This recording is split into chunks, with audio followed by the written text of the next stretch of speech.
We're just awaiting a few data points to come through here to start things off on a Thursday morning. One of those initial jobless claims, there it is, 223,000 versus 224,000 expected there for last week. Continuing claims, 1.89 million versus about the same, 1.890 million.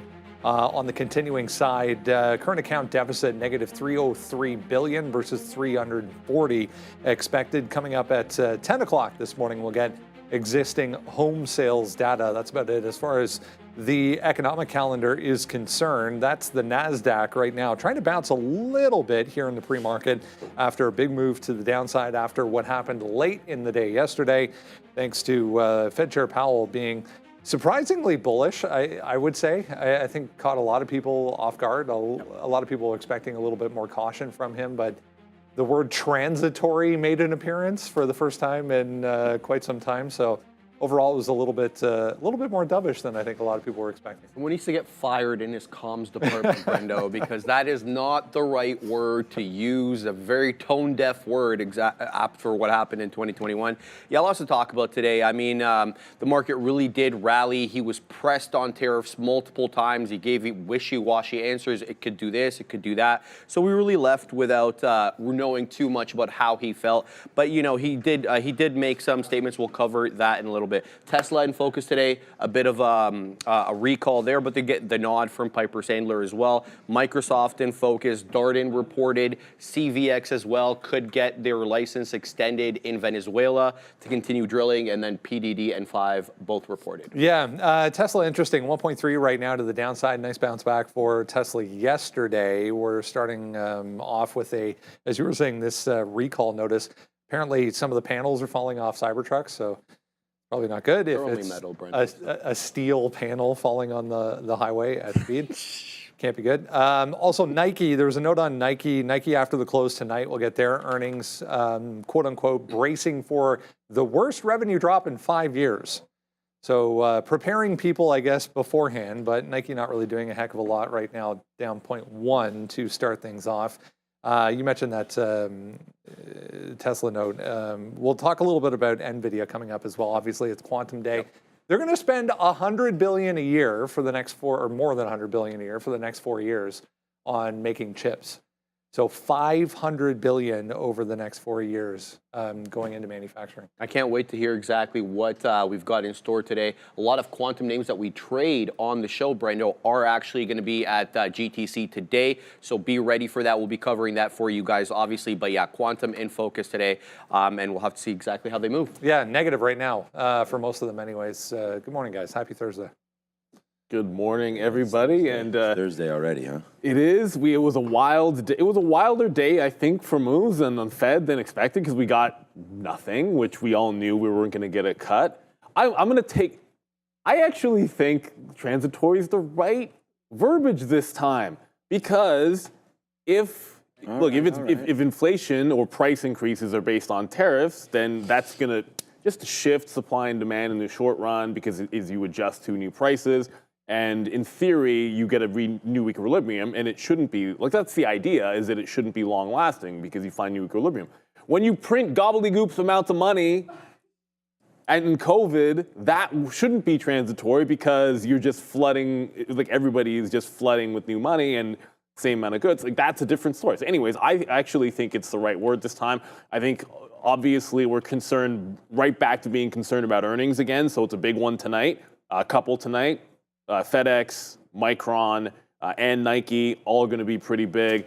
Obviously, Tesla's going to remain on watch as the trend has not abated yet on Tesla, though, you know, man, that 220 level seems to really want to hold in here. So we've got to have that on watch. And then the Quantum Day, ear to the ground. I think you got to be ready to play in either direction. I'm just going to be about, like, you break a key level, like the 9.5 on QBTS, I'm willing to be the other direction.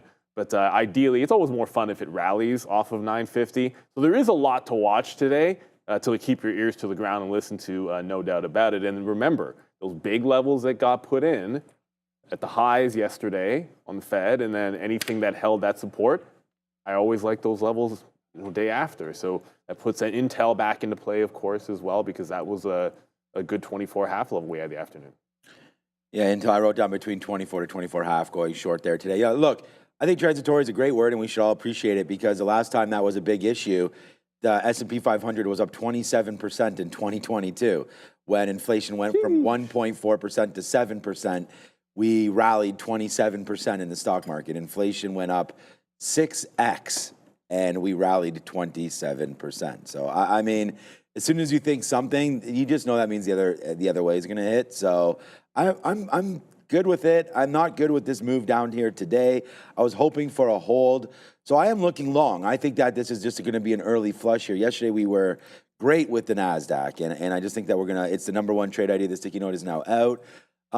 Yeah, down here, $60. I like some of these levels that we're going to be seeing here today on the NASDAQ. We held this level. I actually was thinking that we could get a little bit of a flush down. Let's see if this continues here. That number was okay there at 830. Let me just exactly get that for you. Continuous jobless claims 1892 versus 189. We have Philly Fed. Jobless claims 223 versus 224. So, Powell yesterday was talking about the jobs market, not worried about it. Yeah, if we're going to be under control this year, I do like what we're seeing. Tesla, I don't know, it was a great day yesterday. Huge move, right off that number. Well, not the number, right off the announcement there. Open Market Committee, Federal Open Market Committee, FOMC. A lot of people probably, we know what that stands for, but I heard that and I was like, oh yeah, Federal Open Market Committee. Most people wouldn't. No, that's one thing, and that's like one of those trivia questions. What about 230 then for a hold for Tesla? Are we a little overdone or what? Because that was yesterday's bottom. That would be something to look at for sure. And then there's a top there too from Tuesday. I was going to say Monday, but Tuesday. So there's Tuesday's top 230. There's 230 holding again. And looky, we just bouncing right now off 231. So a little bit of a move down early could get something. I don't know. I have it closer to 229, but it's the same. 229. Yeah, that was yesterday's level. I think I wrote that down for yesterday. Yeah, 228 we talked about yesterday. So we'll see. Things seem to be getting a little bit better out here right now. I don't know. I'm still not. I said to these guys when I came in today, I want to buy some Meta because I'm getting that 200 itch again. Buying these indexes are too boring. But that's the whole point. I'm trying to get a little more boring and less exciting here. But Meta all the way down here, 740 down to 580. Like this is to me, this is probably a buy. Ding, ding, ding. So many levers to pull here with Meta, right? Sharif talks about his buddy that's in ads and they deal with Meta. And then we also have, the Oculus, I think is a thing. We have those glasses coming, more Instagram accounts. They have billions, it's crazy to say, of users. I don't know. I like Instagram and I like Meta down here. So that would be probably the name to buy. Or I'm honestly, overweight be damned, honestly. Like this Nvidia trade could also be the trade. We talk about it every day. It's one of those things where you get knocked down on the conference a little bit, and then you kind of rally right back up. Like there's that 122 is very possible. Like you get a 117 to 122, that's a couple percentage points right there. Up to the 50 period, that's almost 10. That's not 10%, but that's like 7% to get back up into there. So I think there's some rally opportunities here with Nvidia. And then I've been talking about Marvell as well near the lows. Uber bounced off 80 pretty good, and now we're down to 72 again. So this could be another one of those tech names where we look at that. So there's $82 just back February 21st. Not down nearly as much as everything else. Actually, not even under Uber, actually, with yesterday, not even under the 50-period moving average. Yeah, that's pretty good. Which is pretty impressive for this ride share giant. And then the other name here, too, that seems to be holding up okay, considering where its PE is as well, is, Palantir. Down market, up again here today. Was this just one of those names again that's just been, taken to the woodshed and just looking to break higher? I think I'm going to get involved in Palantir in the longer term account when we break this 92, 93 area. It's a lot easier to join the party upside there than try to figure out where the downside is, right? And so we'll wait to see. Hopefully it breaks a little bit higher. I'm okay missing the bottom. Our cost base on this is very low. So we'll wait to see what happens with Palantir. But yeah, an exciting day. Weird. I had Palantir up. I wrote it. I wrote it down for 80. So the sticky notes out. I wrote down for 84 long. I'm expecting a dip here off the open, but maybe that doesn't happen. The Nasdaq's pretty consistently holding right here. It hasn't done anything for an hour. Yeah, well, it had a barcode level ish at like 85.5 on Palantir, and then that's what the bottom was effectively in the afternoon, right? So we always talk about the afternoon levels on after a Fed day. So you have this like it's 85.5 in here, and if we do get a dip, it's now like $1.20. Actually, it's $1.50 way because we just popped. But yeah, there's a bunch of stocks that have levels like this you just want to have on watch. Whether it's top ID or not, you want to be prepared for it. You also always want to be prepared for when Randy gives us our refill. And then he leaves. And he's And out then of just here. add it. Because, well, there's no bananas again today. So apparently I needed to grab all of them on Monday. So That's monkey business. I know, it's monkey business. But the fruit salad today was all Cantaloupe. cantaloupe. I got a bunch of pineapple in there as well, and there's a little bit of piece of orange, but it was like 80% cantaloupe or something approximating that, which is fine. It's just Man. I like the variety. Hey, that's like Ryan says there. That's bananas, man. I can't believe there's no. Oh, I did speak up on behalf of all of us. You mixed it up. Well, then just take mine, and I'll just get him to bring. Well, I already had a sip. Yeah, but just take mine. Just take this one, and that's yours. Well, that's what you want. And then I just get screwed. Actually What not else? bad. What else is new?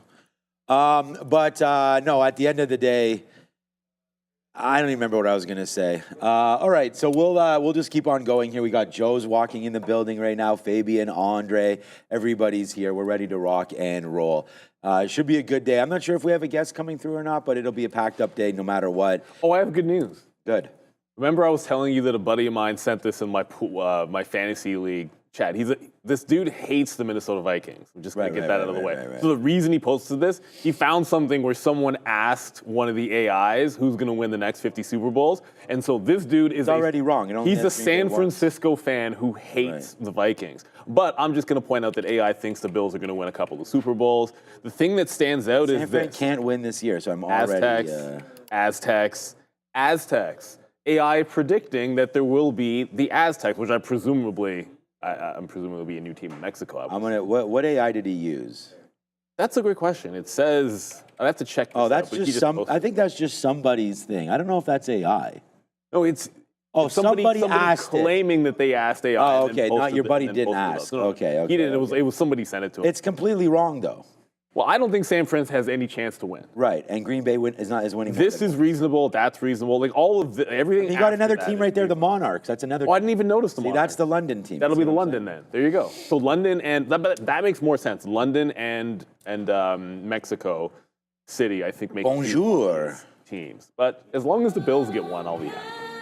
Just saying. Where's the Canadian team in there? You know what I'm saying? The Buffalo Bills. We could be called the Raccoons or the Buffalo Bills. The Buffalo Bills came up here and it was pretty much a disaster. Because we go down there. It's because Toronto doesn't want to support any team but their own. That's the way it is, man. It's like the Maple Leafs, all this kind of stuff. It's like they just support major franchises that are their own. Like the MLS team now is finally doing well as well. The Raptors pretty much despite being in last, sell out every game. The Leafs have sold out every single game for the last 50 What's crazy is it's an average of like 10 to 12,000 Canadians going to watch the Bills on a weekly basis. Yet when they came here to play a game, nobody cared. Like think about that. That's what I'm saying. Because the hardcore fans, we didn't go. We had season tickets, and we're like, we wanted the tailgate and the experience. Yeah. And that's what the hardcore fans wanted. So the NFL kind of understands that, I think.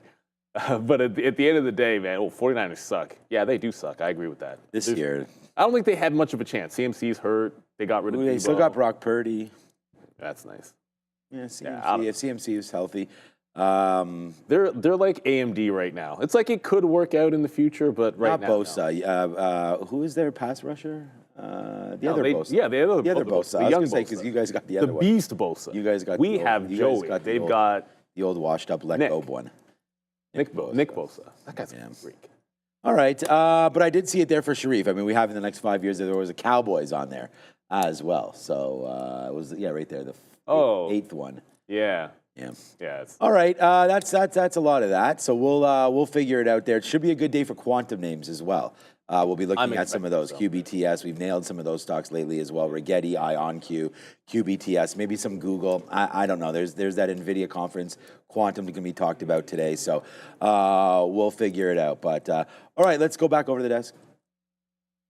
Just reading a note here from the information. Tesla planning to soon introduce battery innovation in Cybertrucks that could sharply decrease manufacturing costs. So heads up on Tesla. Did pop up there, came right back down, was already starting to lean a little bit higher. Palantir also doing things right now, up 1%. Didn't find much on that, if anything, but nice move off the lows, at least for PLTR. Just reading a couple of comments from Bank of England. Worth noting, Bank of England very cautious this morning, coming out holding rates as well. They weren't expected to move, but definitely the tone of some of the comments coming from them, way more cautious than what we heard yesterday. Yeah, Brendo, if something is happening over there where they're looking to raise money through debt issuance and treasuries bonds, I don't know what they call the guild or whatever they call it over there, they're looking basically at financing the war using debt raising that doesn't affect the GDP to debt ratio, some loophole that they're trying to exploit there. That's going to have some probably a downward pressure on their economy as they look to kind of reallocate assets. So I'd like to see exactly how the central bank functions there for the next year or so, Brendo, as they kind of try to pick up where the U.S. left off in terms of spending on that war, if it continues. That is, if it continues. A much different situation, obviously, but worth noting. Nvidia back to 117.50 here, trying to get back to the upside as well.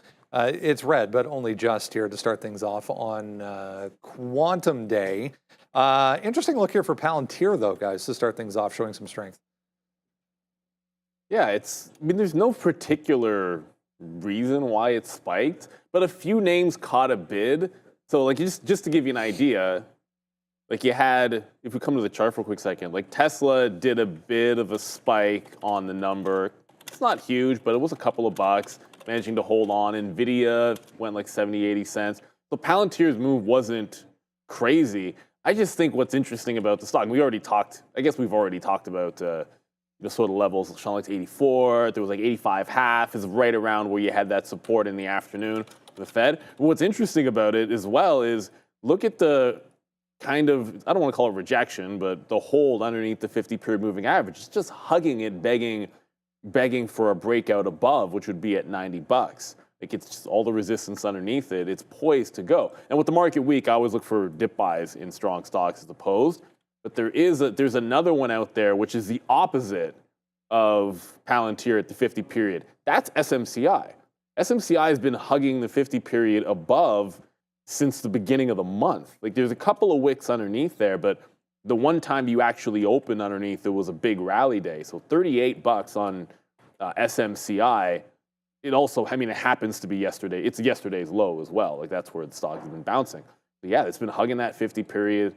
If we get a substantial dip, I like that stock for the other side of the 50-period moving average, the good side. Yeah, I wrote down here, I'm going to find out what traders are trading today as well. We brought that out, 16 responses. Thanks for that. There's Palantir right there, 84 long. So if you're looking for some suggestions, you can check this out every single day. We have the sticky note that comes out. So I just wrote down that there was some good support down there at $84. I mean, now the market's starting to come in a little bit here. Palantir actually holding up well. It's up 1%. Like again, it's already up. This is the thing. Like we write these notes down and then the market does things. So like, unfortunately, we were at 86 and we were talking about this. So I was just looking down here thinking like, you know, yesterday, if we come back in, we've seen Palantir move. Like that's 88 down to 85, right? On a day where, I mean, again, that's at the close, but that's $3. Like we can definitely get down there, right? I mean, yesterday off the open, very, very similar situation where we topped out at 945. I mean, if you even just go right from the open, 85 down to 83.50. So that's a $1.50. Then you make that move again, 85 right to the pre-market high or the open high, and then that makes a move down another $3. So what I'm looking for here is something similar. Maybe we do rip a little bit, but then could we retrace back down that $2 or $3? If so, that gets us into that 84, 85 area again. So for me on Palantir, we'll wait to see if there's any imbalances, but that's not going to come till 925, and who knows where the market's going to be at that time. Right now, it's relatively mixed. Neo, Quantum, Freeport, Ford, BAC, all that. So right now we do have a relatively mixed open, and I actually wanted to check it out. We're up a couple percentage points, believe it or not, on our JP Morgan trade that I was really worried about. Right now, not doing anything here today, but that was a nice sell-off too. Everything. I don't think anything was spared. I mean, we can look at the at the end of the day there to see if anything did hold up. But, you know, that's a pretty big move as well. 242 back down to 239 right there off the open. So, or sorry, at the close. So we'll have to wait to see what happens with JP Morgan. It was cruising yesterday, right? I mean, before all of this, then all of a sudden there's 2 o'clock, you really take off. So I want to just say, like, if they liked what was in that Fed report, then the market sells off. There's names like this that I think could still continue to rally that aren't tech names. So Robinhood, I think, is a good one. We saw Affirm. I surprised Sharif a little bit with this yesterday because I didn't even realize myself either that Affirm yesterday, despite making this move down, was still up 9.5% yesterday. So, like, you had that gap open yesterday, and then it just kept on going. Like, we were up 9.5% and gave back $1.50 at the end of the day. So you're up over 11%. And then you also had Robinhood. So they're just talking about some of these new tech names, right? Like, or finance names. Nice upside move again. You know, I like it. And if crypto's going to bounce a little bit here as well, then maybe Robinhood with their, you know, they talked all about crypto on their quarter.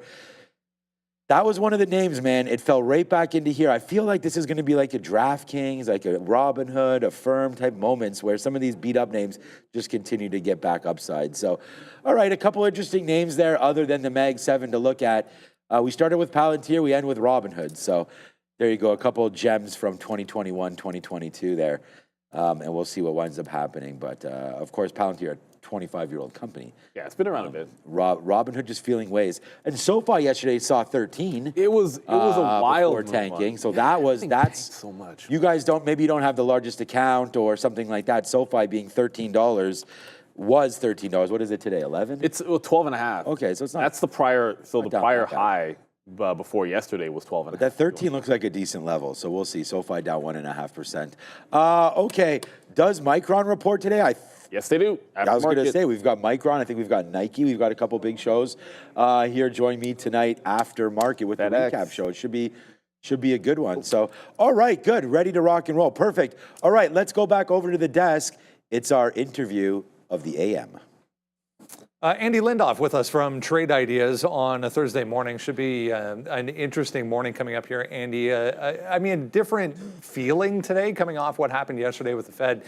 We get the nice move up into the close on what we were just, talking about, a little bit more dovish Fed than I think a lot of people were expecting. And then back to the downside this morning. What are you looking at? Yeah, I think we're still seeing a lot of slop. I really do. A lot of back and forth action. I mean, I'd love to say this is going to be a V-shaped bottom like we've seen in the past. I'm just not feeling it at all. I think we could see some more downside, and any move to the upside, I think, is going to be met, with some sellers, I'm afraid, for a while. Yeah, great deal coming up today and tomorrow over at Trade Ideas. We'll talk about that in a second. Give us a look at this individual scan that you're looking at this morning. Yeah, it's a scan that has a custom formula in it, and what it looks for is the next high on the daily chart. So when you're trading momentum, and you'll see it in the slides I have coming up, it's and stocks are doing huge volume. It's really, you got to have conviction and try to stay with that thing. Stocks have a tendency to fulfill their destiny, and what I mean by that is on a daily chart, if you're looking at a high, the next high being a nice margin, you can ride that wave, all the way to that point, and you're going to see what I'm talking about. And yeah, we're talking about physics here. Newton's first law of motion: an object in motion will stay in motion in the same direction unless a force acts upon it. All right, and if you move to the next slide, you'll see what I'm talking about. Basically, forces in stock momentum are just that point when the stock is moving higher in which the sellers finally overtake the buyers and become greater. And the same thing for the downside. When you have a stock moving to the downside on big volume,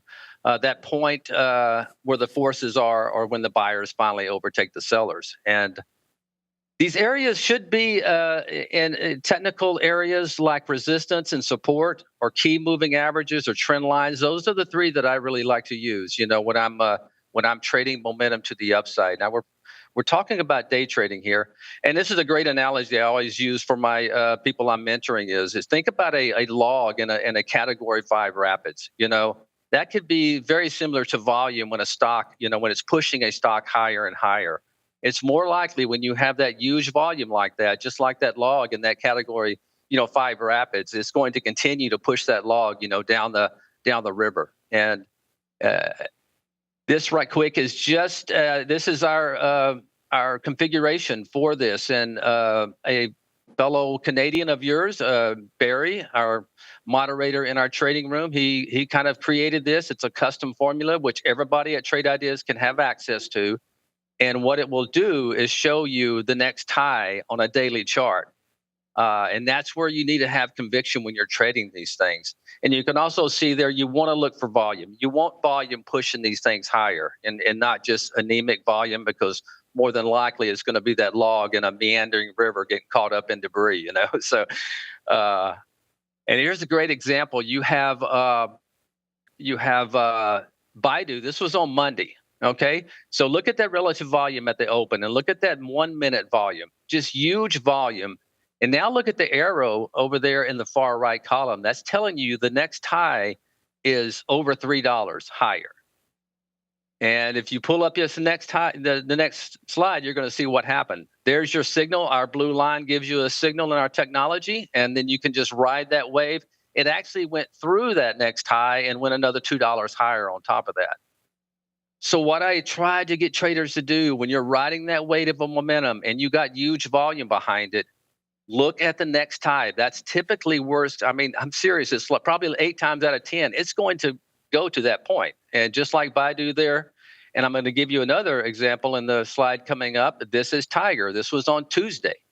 And, $8 stock. And you can see there, huge volume if you look at the volume candle on that day.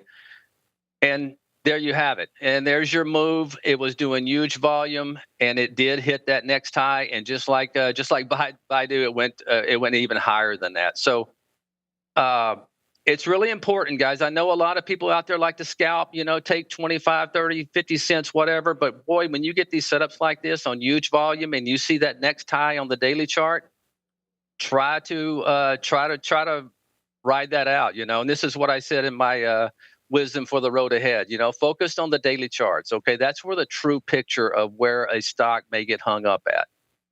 Avoid big gap ups. Let's call it what it is. Momentum is volume plus price direction. Just because a stock gaps up 15% and sitting there chopping sideways all morning, that's not momentum. All right, you need price direction.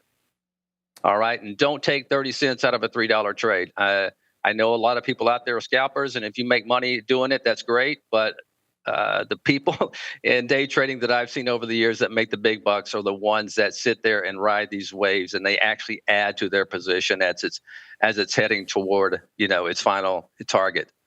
We have a lot of guys around here that pay very, very close attention to not only volume itself but relative volume versus what happened yesterday, what happened the day before. I know we're going to get people asking. So guys, if you're looking for that scan specifically, reach out. Trade Ideas will be more than happy to assist you with that. Lucky Flash Sale is starting today and running through to tomorrow. So the standard annual subscription is $777. The premium annual subscription, $1,577. Use TTV 777 or TTV 1577 for promo codes. Andy, best of luck on a Thursday. Hey, thank you, Brendan. Appreciate it. Have a good one. Thank you very much there, Andy. And, when we talk about volume, that's one of the reasons why the quantum names are in play. Like, I'll tell you right now, I don't know what's going to get said today at the conference. It doesn't matter. At the end of the day, it doesn't make too much of a difference. Now, will we have volatility? I think so. And obviously, that's why we're going to have News for You Live. We got it in our ear. But that's where the last couple of days, there's been wild moves. I'm just going to use QBTS as an example. But there's been wild moves every single day in this stock.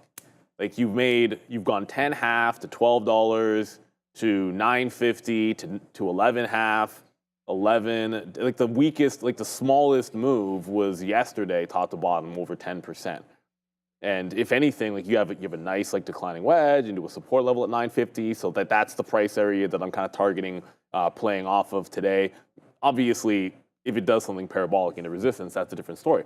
But you just got to be able to pay attention and be ready for these. In the afternoon, a couple of days ago, there was a great, even when they go up, like there was a great regression trade when we broke the trend on Rigetti and were able to grab like 90 cents on it.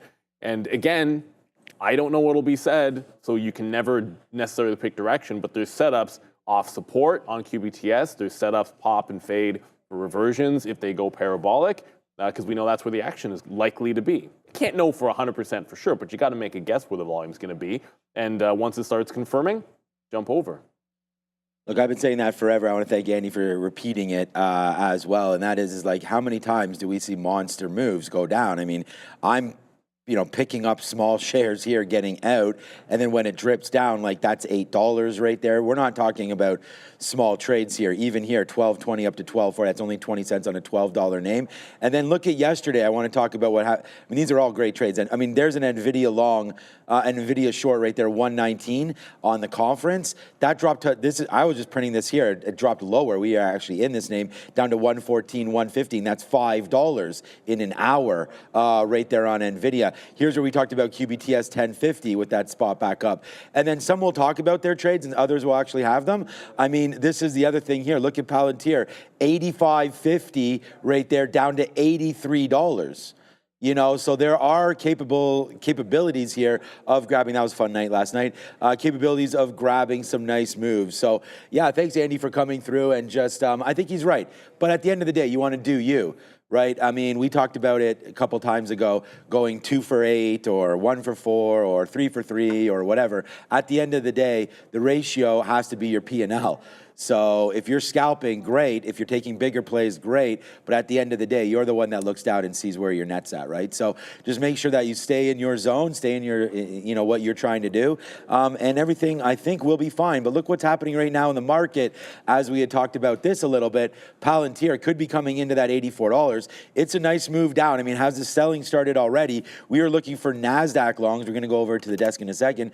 We're looking for NASDAQ longs down here, possibly at a $60 mark. So we could get filled real early on a lot of these trades. The number one stock by 100x yesterday was the futures on the show. We'll see if we could do that again here today with the TQs. Looking here early, not at individual names. We'll see what can wind up happening on the futures. Again, a great tool to use, especially if you're looking for, again, whatever style, scalping. Like, look at this move right there, 61 up to 64, then the retracement back down to 62. If you have that crystal ball and can call those moves, great, but at the end of the day, a lot of momentum, as Andy started with at the beginning there, a lot of momentum in a lot of these names, they can carry the day.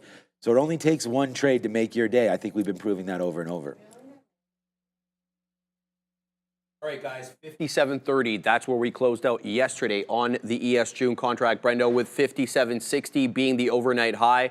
We, for whatever reason, started taking a downward turn right around 5 a.m. this morning. We're still above yesterday's low. Yesterday's low takes us all the way down to 56.50. The overnight low right now, 56.82. We're trying to hold on to 5,700. We're a little bit below it. So here's the deal. We're going to use yesterday's low as support. That is at 56.50.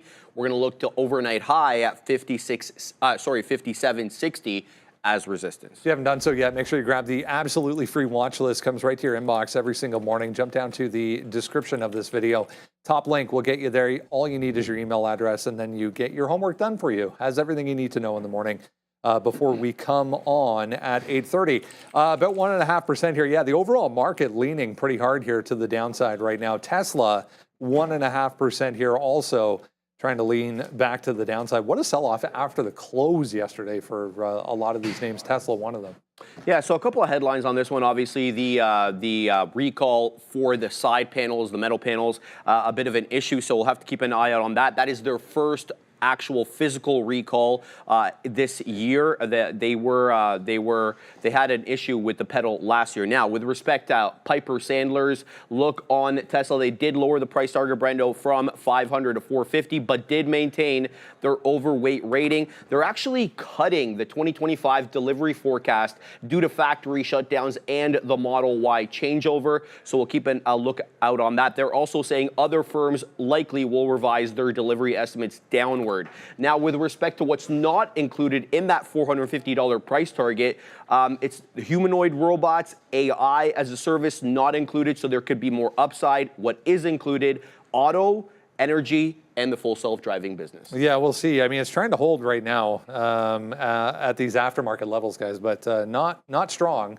Anyways, once again here for Tesla. Well, yeah, not strong. Yesterday was very strong. It was ascending wedge, higher highs, higher lows, all the good stuff that you wanted to see.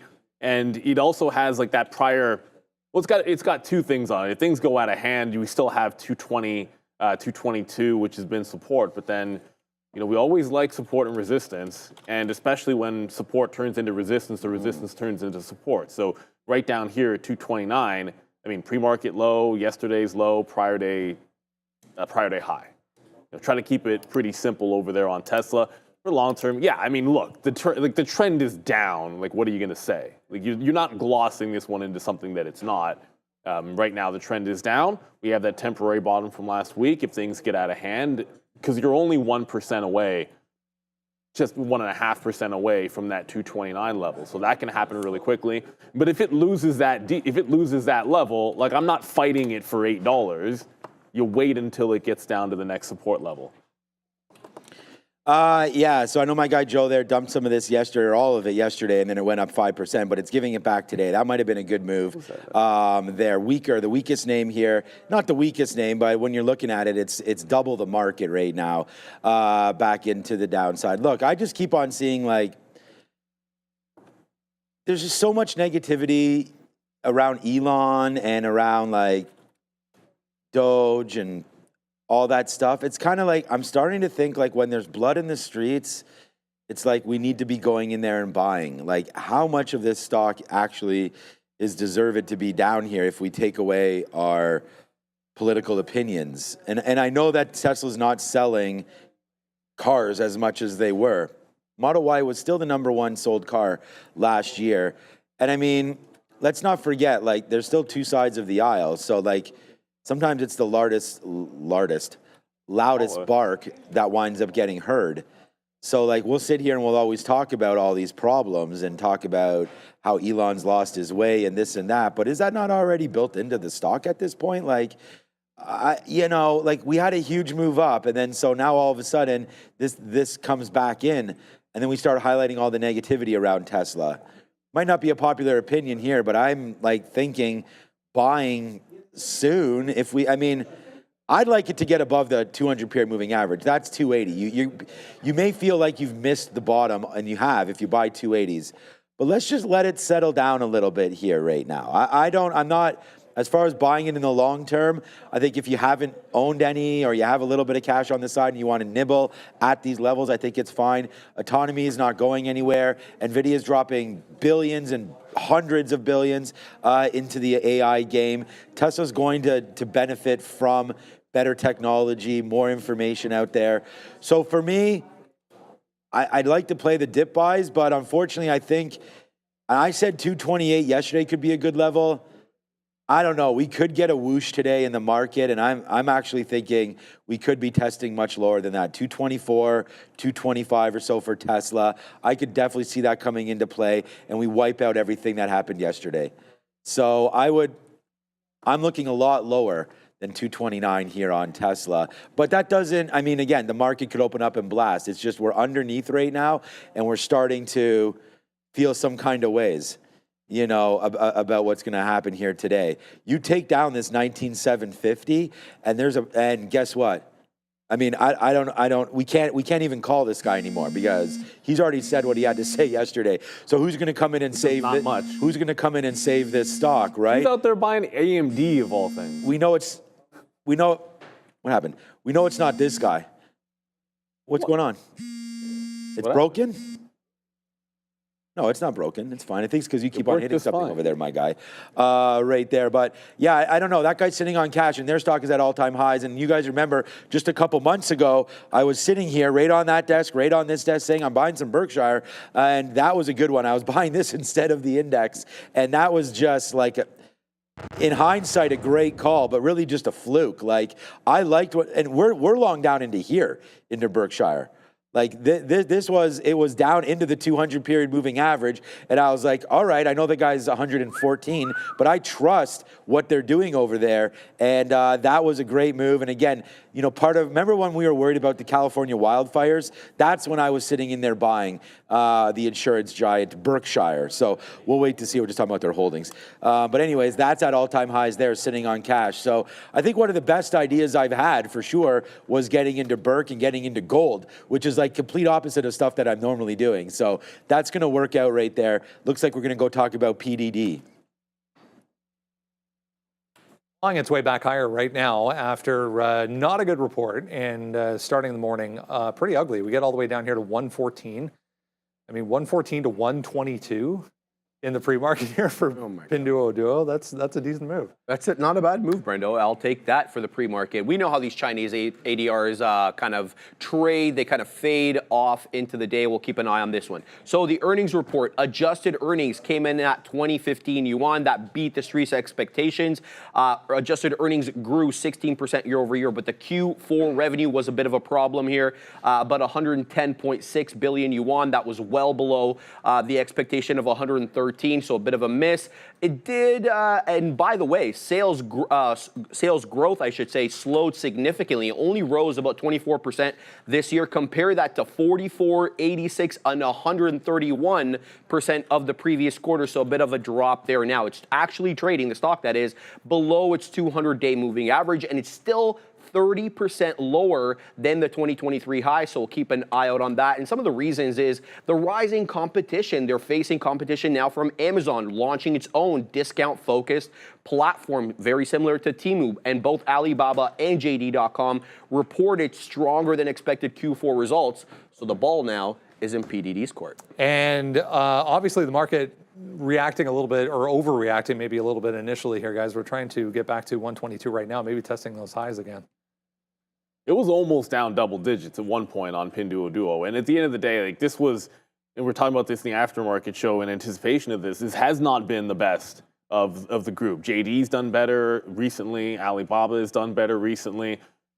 Obviously, you're going to have the 200 period sitting here at 120 if you dip, but I was sort of looking at it in the other direction. Like it's already bounced off to 50 early in the pre-market and made that move. Like if it comes in off down into VWAP, I was looking at BABA in here, which has not moved off of its levels, even though PDD has bounced, which has been trending higher, and it's got a little bit of a, here, you can sort of draw it like this, right? Like what do they call that? Like you can call it a flag, panel, like whatever, it doesn't really matter. You've got an upward channel since it's had its last run that's gonna run into about a 135 support there on Alibaba, and lo and behold, the last time it was at that price was last week when everything was making those bottoms on, well, last week there were a lot of bombs that got made. The higher low was the 135. So if PDD does start to come back in, it's BABA at 135 that I'll be looking at.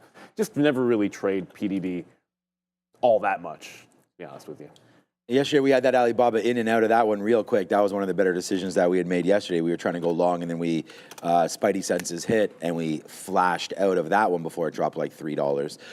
Look at FXI, man. I mean, again, I won't trade Pinduoduo or any of those names anyways. The only name I will trade is Alibaba, maybe an NIO.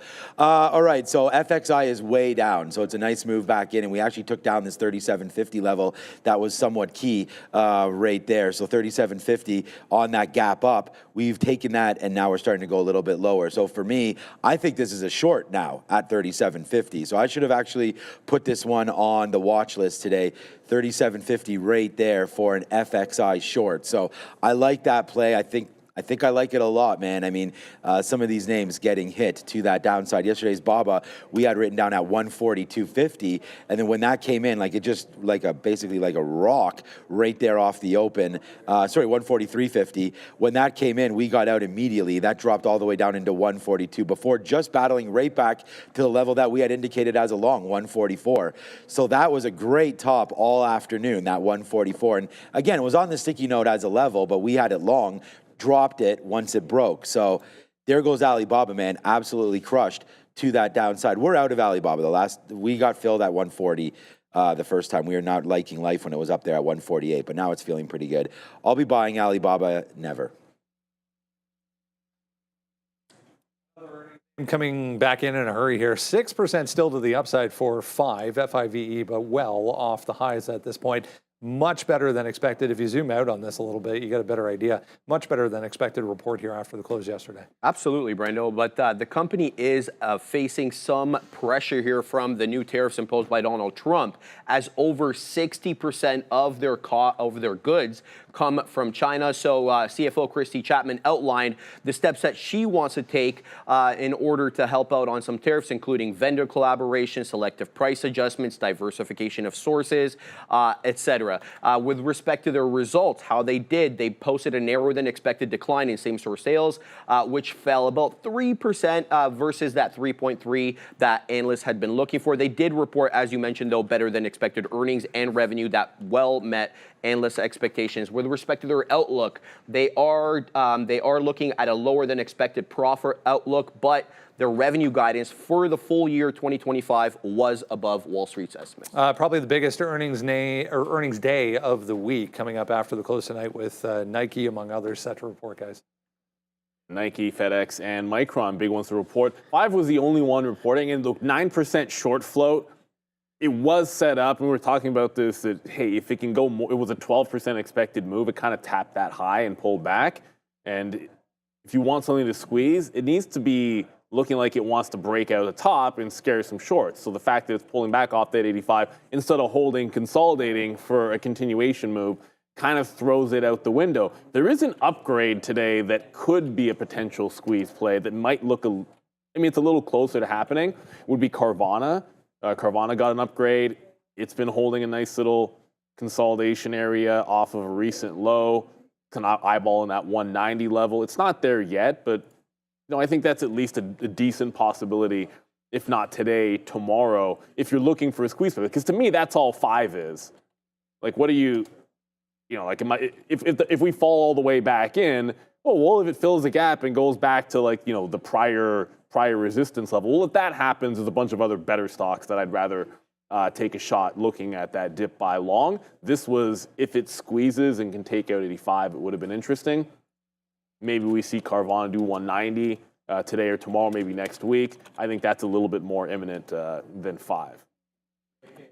All right, here. Okay, right now. So, all right, we'll just go back over to. I was gonna give you an example of Gap. So here's Gap, again, another specialty retailer, just like what Five Below is. This is what Gap did on earnings. If you just want to have a quick look here, this is Gap earnings days. Wow, what a great report.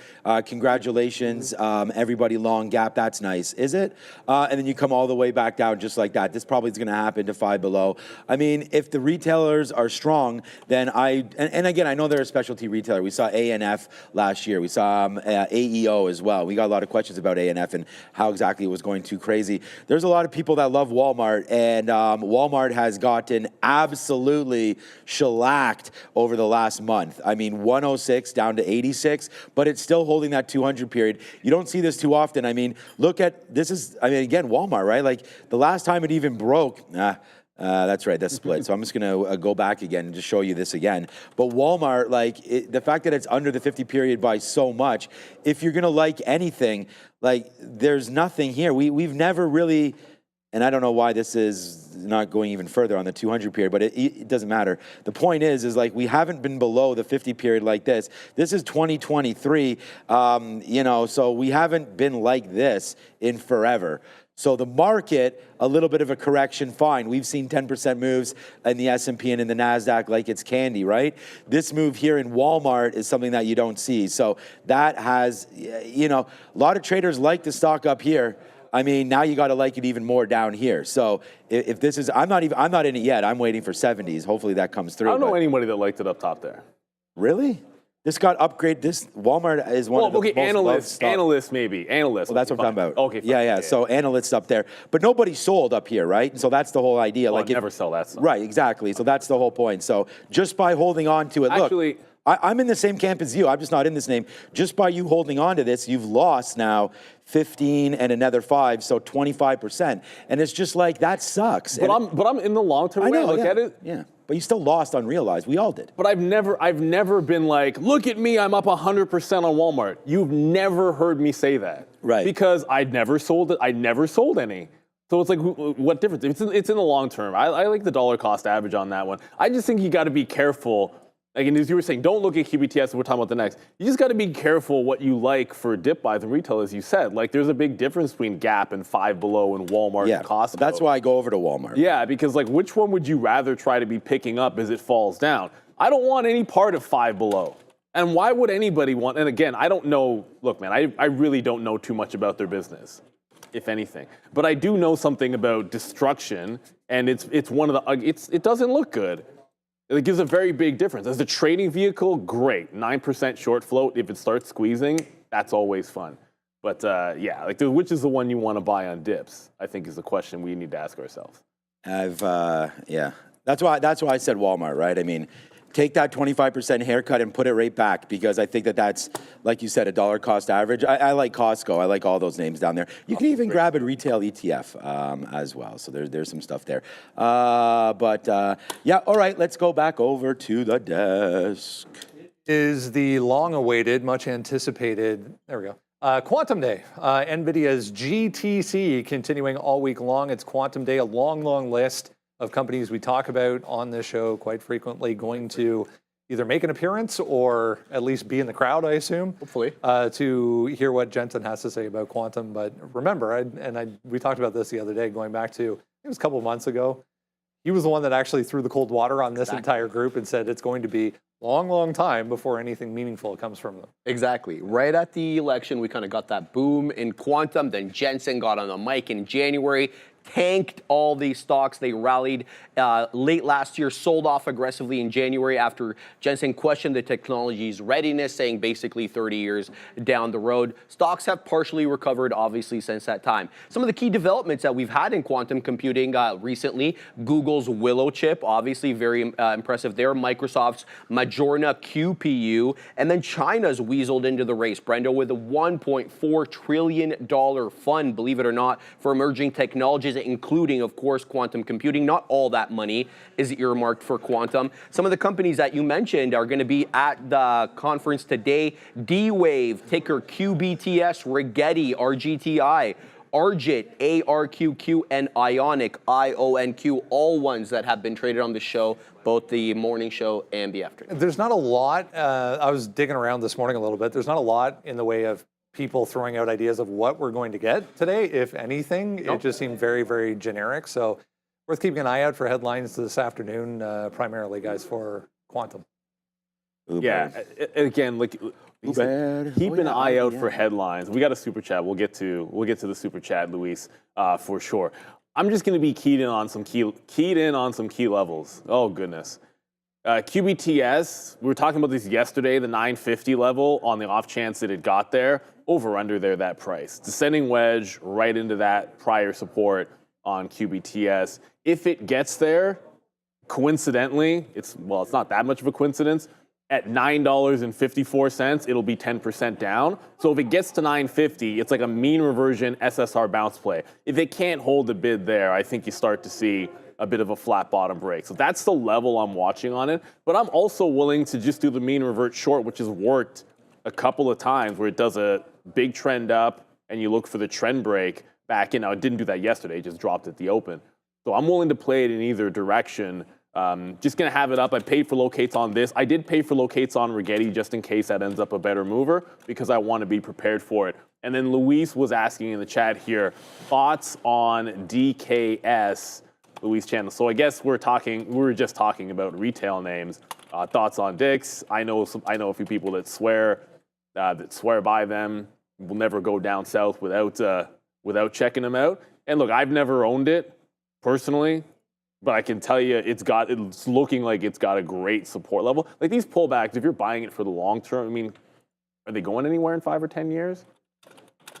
Like, sure, if you do get a recession, they're probably not recession proof in a certain sense, but it's the kind of stock, if I liked it, I'd be DCing into it. And there was a comment in there, someone said, oh, Canadians don't sell in their long terms.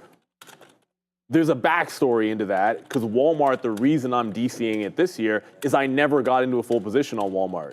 Like, I was always meaning to maybe buy a different retailer to add in my personal account, and I never did, because I never got into Costco, and I decided I'll just put it all into Walmart. And so on, like this year, I'm buying it on dips. because I never got into full position. If I'm in a full position in my personal account, I'll take profits. Like Eli Lilly's an example, Tesla's an example of ones where it's like, yeah, that got a little bit out of hand. But yeah, Dix looks pretty solid too. I like to try to keep it 1 or 2 names in a space and no more than that myself. But Dix looks good. All right, Neil, looking at some solid Dick stock there. QBTS, look, I have it. Yeah, I mean, I thought you were just ramping up for that one. All right, so yeah, I'm not going to look over there. But right now, QBTS, right now, I'm looking at, I mean, look, we've been nailing QBTS. I mean, QBTS for me has been a great stock, and you guys have known that. You've been watching me trade it, so the proof is in the pudding. But at the end of the day, I'm looking lower on this stock, man. Like, I wrote down on the sticky note right here, what time is it? 9:25. Okay, we should probably hurry up. No one's going to trade XPEV anyways, but we can get to that in a minute. 9 to 9:25 long. I was looking for a dump on QBTS. Again, sell the news, right? We absolutely, one of the best trades of the month, I think, on the show maybe, could have been that Nvidia short right before the conference. So I'm thinking that could be something here, right? If we can drip down into here, down 10% from where we are right now, then I'm looking for an SSR bounce, and that's going to be 9.25 to $9. So for me, that's the play that I'm going to look for on Quantum. I did not pay for shorts on any of these names. I'm just going to try to look long on some of that. So I do have QBTS up over here on the side. We'll look at that. I'm looking at the TQs. I'm looking at Intel, Meta, and Palantir. So that's what's on my board. You can go check that out on the sticky notes. Quickly here, XPeng, it's worth noting, I mean, there's not much on this today, coming off what happened yesterday. JP Morgan, Bank of America, among others, with positive notes following their earnings. They've basically given the entire move back at this point. Again, there's not much on this today, but notable. I mean, we saw that FXI chart looks pretty similar here, 4% to the downside. It's still more of an upward trend than it is a pullback, even though we're down over 4% of the day. Barclays chiming in addition to JP Morgan yesterday. Barclays boosting the price target to $20, a significant rise from the 7 they had it, but still maintaining that underweight rating. The adjustment follows a period of substantial vehicle delivery growth for XPeng, with the fourth quarter and the first quarter of the current year seeing volumes more than triple those recorded in the first half of 2024. So let's see if this one can recover, Brendo. Yeah, 2.5 minutes to go here. Remember, most of this quantum stuff will come later in the day. It's obviously on the West Coast, so after lunch at least for anything on that side. Yeah, like you'll be waiting for it. I'm not going to trade XPeng. I'm not going to trade XPeng, but because it's down, NEO has had some really good support levels recently. And if XPeng's down, NEO at 4 is probably not going to happen 4 to 420. But the support here at 460 would make some sense on a higher low. We're hearing Brent. Having way too much 460 if we get there on NIO. With only 2.5 minutes to go, we didn't really specifically talk about the chips, I don't think. But, I mean, Intel, like yesterday, Intel was one of those. Well, it dumped at the open, and then it just held VWAP the entirety of the day. Now, there's a couple of levels in here, 24 quarter, like 24 quarter, and 24 and a half, where there's good levels. But if it just does that thing where it falls forever, then just short VWAP on Intel is going to be a play. We kind of I think we've gone over everything. I don't know if we showed the imbalance locator since 928. NEO is a small sell. That's really not that much of a sell imbalance. On the off chance it does get down to 460, though, that's actually a pretty solid level on NEO. It would take a lot. It'd be down 10%, I think, if it got there. And if it's going down 10%, I would suspect Bob is going to have a level that we'll play into, and there's a bunch of other dip buys we'll get to first. But it is on watch for me, that NEO, just because XPeng happens to be down. Yeah, I mean, this market's getting smoked. I mean, we right now, Amazon just got hit. Let's just have a quick look at these imbalances real quick, because we only have, Joe, you want to ring the bell? We don't have Adara here today, so I will do the producer role. All right, so STLA, I mean, there's really nothing on here. Alibaba as a seller, right there, QBTS as a sell. There's really nothing on here for NASDAQ, which is surprising.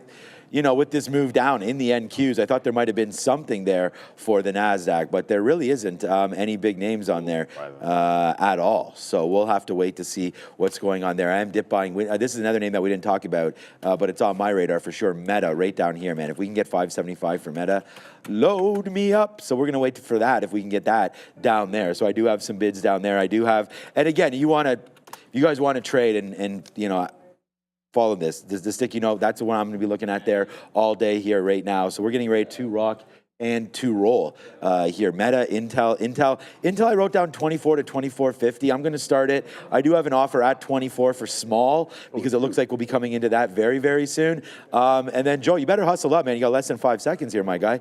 Right now, there it is. Thank you, Joe. Winning all black today. No, you got to ring. Yeah. 3, 2, 1. Let's go, Joe. There we go. Thank you, Joseph. Very excited to ring the bell. Yeah, Joseph will be joining me on the Market Recap Show tonight, where we have a couple good names reporting. All right, there goes the market to the downside, but here comes Intel right upside, so we should be able to get a short relatively quickly here on Intel. I'll put a small piece on at 96. We're waiting for O's, though. Let's see what winds up happening. And then all the way up to 24.50 is where we are going right now. All right, 1037 or so for qubits. Right now, that's starting to move around a little bit. Of course, that's just D-Wave. Nice move, but not open yet on the New York. So the only position I'm in, and it's very, very small, it's less than 1 unit. We're in a tester spot here with IN. There's size at 97 on. Nope, check that. They're spoofing. There's a spoofer on. There was a guy for 300,000 shares on Intel, and I was like, oh, I'll just slip in front of him instead of somewhere else. But they're spoofing it. They were at 97, then they were at 99. Now they're at 99 for 300,000 shares. So prior, I'm the same thing. I'm just gonna get in. Someone's sitting there at 97. I just got a half. So I'm in as well, looking for that pop to the upside. QBTS isn't doing anything, but remember the quantum events. Who knows when anything's going to get started there. Tesla is ramping to the upside, and it could get to 235. So the dip buys at 229, at least for now. That's just not happening on Tesla. I guess we're not going to get that 229. That one's headed to the upside. All right, so we do get that Intel at 99, so let's wait to see now what winds up happening again. The number one name idea here for me today is going to be Intel, so we'll short that. We're also trying to look for the TQQs as well, so we could definitely have a quick check on that. That does get into the $60 mark, but it only gets to 60.30, so not really a great level there for the TQQs. So we'll have to wait to see what winds up happening on that trade. Palantir was another one on my mind as well. We covered a little bit down there at 90s. For Intel, we want to try to make a little bit of a bigger play, obviously, especially off the open, so we'll wait. Palantir right now down to 85.2, 85.40, so that's, again, we're waiting for that to drop. I'm bidding $84 right there. We can check out what's going on with Meta. I mean, right now the market is retracing back up, so Meta, I mean... QBTS is flying a bit. Yeah, I see 1050, that's actually, yeah, a good little level there for QBTS, but all right, so just the only thing that I have right now is Intel, and we actually got my best fill on Intel, 87s, so not too bad at all to start the day here for INTC. So yeah, so far so good here, but the market is retracing back up. Yeah, I'm only in the same thing as well. But hey, our friends from Trade the Pool are back to Trader TV. Trade the Pool is a game-changing platform that caps your risk while giving you the opportunity to trade real shares using company capital. That means no more risking your savings. Trade the Pool now offers an unlimited trading period during the evaluation phase. No pressure, no rushing. Take your time, perfect your strategy, and get funded on your terms. Remember, your losses are capped at a one-time evaluation fee, and your profits are unlimited. Head to tradethepool.com and start trading now. Shout out to them. Scan the QR code you see. Check the link in the description. Speaking of trading, SMCI is not going to dip into that 50 period when it's ripping faces off. SMCI just went green and starting to pull back. Looks like that is going to be as volatile as it usually is, but that 38 level might not come into play that we liked from the daily chart. Going to have to look somewhere else. It's all green on this as the market is really now starting to shoot to the upside. Yeah, I mean, not really any long. When you're expecting dip buy, it's hard to be in longs at the open when the market's just absolutely ripping. Yeah, Intel just bounced off of VWAP, which is at 23.8. No, it's crazy. Like, this market is about to hit to 19.9, but I'm looking over, like, Apple's underneath VWAP. Nvidia is really strong. Tesla's really strong. Again, Nvidia, we're not going to see 115, I don't think, at this point. So might have to adjust to try to buy some, I guess, dips that aren't underneath pre-market support, which is what I thought we were going to be getting here today. QBTS, the quantum names, yeah, they're just absolutely flying. Yeah, 950, like, whatever. They're immediately jumping up, and I can't imagine anything has happened at that conference. So I'll just look for a reversion, because I can imagine there'll be profit takers, people not wanting to get caught off guard. Yesterday's high was 1120 on this. So I just look for maybe a trend revert on D-Wave. Yeah, D-Wave, good stock there, up to 1080. Yeah, well, nice move. All right, so my best fill on Intel. Let's go, man. Props it up. I don't know if you got any out here, but I only got 86. yeah, we got 82s right there. So it is a nice little dip down there for Intel. We'll see what winds up happening. I mean, I hope it continues to go lower. So that's what we're doing. We did not just reload it right there. Let's see if Intel can work. I mean, yesterday we made our whole day with that one trade. So we'll see if we could do it again right here. But we'd still like to get more shares because it was just the beginning of the level there for Intel. So, all right. So I was looking at the TQs, man. I mean, again, we like the long. We put down the long. We missed the level by 30 cents. But there it goes. A nice little dollar winner. So props up Jay Lee and everybody else there in the chat that has that trade. Because, again, nice little flush early and a huge move back up. We were talking about this potentially not getting to VWAP. But, hey, man, if you like the short, potentially you're at their rate now. I was going to dip by some, I don't think I'll take it at this level. I'd like to see it fall back in. Maybe if we can crack below 61 again, below VWAP, then I think we could take it below the 50-period moving average. But this is a nice move up, just not worth it right now for me to get into this. The market could continue to go, right? I mean, you just took down VWAP. Not a great idea here to be short really anything right now. But we'll stay with our favorite trade, and that is going to be Intel. So again, the number 2 idea on the sticky note, and we're in it. So good trade there. Okay, so 1250, 1255, Mara. I mean, we do know that we do have a $12 bottom here, which is not the greatest because Bitcoin's bounced. Like we were talking about $12 from Mara when this stock was at when crypto was at 77, 76, we were holding $12. So something's wrong. It's all the way down here. It should be a lot higher considering the fact that we have that Bitcoin bounce. So making me a little nervous right there. The drip that I'm waiting for, which I was hoping that we would get it because we do have another. Yeah, I was hoping it would drip back in, but I don't know if it's going to. Google right now, nice move to the upside, straight up. Like if we can get anything, I wrote down 161.50 right there, thinking we could get back just now. I put the bid, thinking we could get back into this area, but it looks like that wants to take off as well. I mean, I came in here today and told the boys I think I need to buy something, and I was going to buy Meta, but again, that name. Again, everything's kind of the same right now. It's very early. I don't want to jump the gun on anything. Is there a name that's maybe moving that I am not looking at? Apple. I don't have it written down, but as Neil mentioned, this one was still underneath, so maybe a break there for Apple gets this party started a little bit. AMD's very strong. Yeah, I mean, Nvidia. Well, yeah, I mean, but Nvidia is very strong too. If you look over, just going over some things that obviously when you wanted to buy dips, at this moment, you have to judge what is strong, what's at a level I'm going to like. AMD had support at the end of the day at 106. It's the only reason I bring that one up. QBTS, I'll get to it in a second because I just reloaded that. But QBTS, I think I missed the curl on that. I was pushing for it to get to this high and then look for it. If I'm going to short this stock today, I either thought it was going to be sell the news when the event was starting, or actually they were saying something, or it was going to be a mean reversion. There is no entry. The second it turned, it just dropped really quickly, about 3% there in a matter of a couple of seconds on QBTS. That's not a short that I'm going to chase to the downside. We'll see what happens next. Intel's the only thing we're in. It just came right back into, the close was 24.12, and this prior support level is like 24.06. Ignore the dark prick.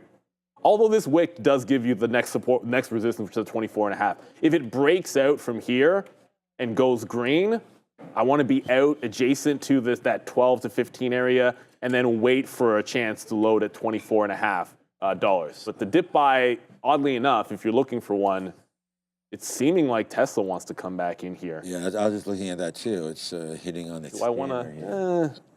Yeah, Tesla's right up there on the trade rate. I got Apple, Amazon are actually way up there as well on the trade rate, and I haven't looked at Amazon this morning. Okay.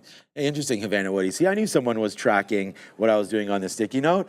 There he goes. My top 10 mentions: Tesla, 50 to 60% Qs. Nice. SPY, Nvidia, Apple, Microsoft, Amazon, GameStop, AMC, and SMCI. So there it goes. Thanks, Havana Woody. I don't know. I don't know it's historic, but it's that's historical. What I'm saying. Right. So he's actually keeping track. Wow, doing more work than me. There's a time at which GameStop was probably every single day when we started. Exactly, and that's why AMC is on there too. So every day we were looking at those. Thanks, Havana Woody, for keep checking that out. I mean, that's why I'm doing it. So again, mad respect to you for doing that. Okay, Nvidia. I just put a bid on Nvidia, hoping for it to come back in again. But like everything is taking off right now. Bye bye NVDA. Like, you know, what's going to lead us in this next decade? I think that a lot of people are looking at the chips and Nvidia. If we're going to talk about, buying things at values where we want to hold for longer term, maybe that's the case. All right, man, everyone's favorite Walmart down another 1%. Like, see, I'm looking for names like this where it's going oppo of the market right here. So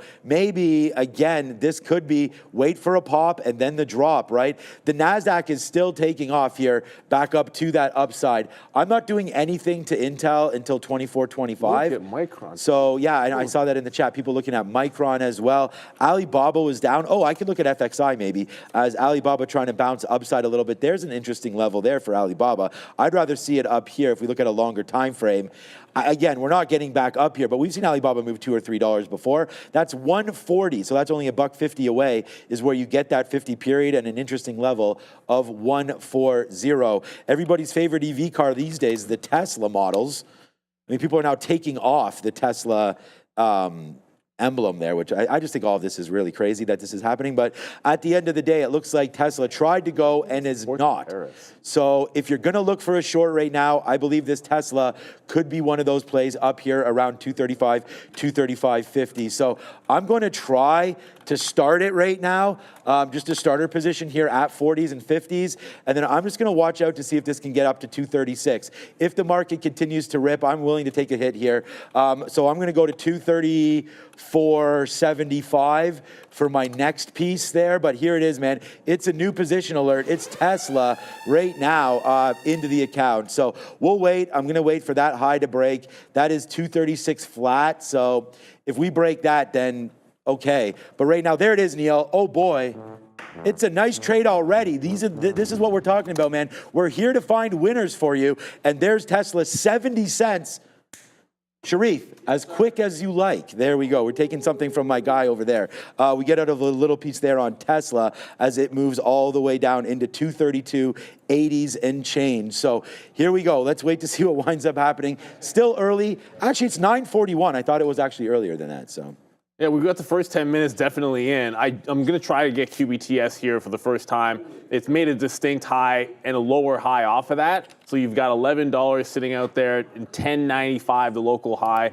I was just sitting at 87 and always cancel first. And if you look to put in a new price and then try to get in a new price. And the reason you do that is so both orders don't get picked up at once. I've made that mistake before. So it did a little bit of a revert back into VWAP and put in a lower high. So once that happened, I'm going to give it to the prior top. And again, this is just working off of yesterday's resistance and wanting a pullback into VWAP on that stock. Back over to some of the strength that we've seen.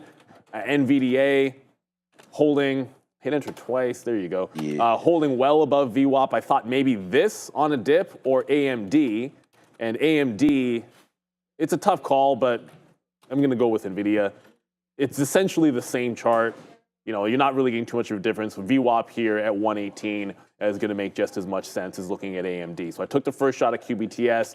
We missed that first reversion. We took it on the lower high, but if it breaks out the high, I'm going to get out, wait for some actual news to come in. But I want to play mean revert on this because we couldn't get that dip buy. I like the 950 long. I'm not buying something at $10 or $11 when I like it at 950. Got to have an out first before I get in on that. So Nvidia, we'll look for the next available dip buy. I think VWAP's going to give us an opportunity. As long as we're not at the top from yesterday, I think you've got some room to go. Yeah, I think there's a lot of room. That's why we're just starting these shorts here to see if there is going to be anything cooking up in the kitchen here. We did add a little bit to our Intel, but again, we're waiting for a much bigger trade up here to see if we can put something on at 25s for Intel. We are approaching that level now. What up, Brendo? Trying to get back to the highs here for Apple, guys, the pre-market highs anyways. Interesting, though, this is a little earlier from the information saying Apple streaming is losing more than $1 billion a year from Apple TV Plus, the plus side of things. So Apple currently losing $1 billion plus a year from the information.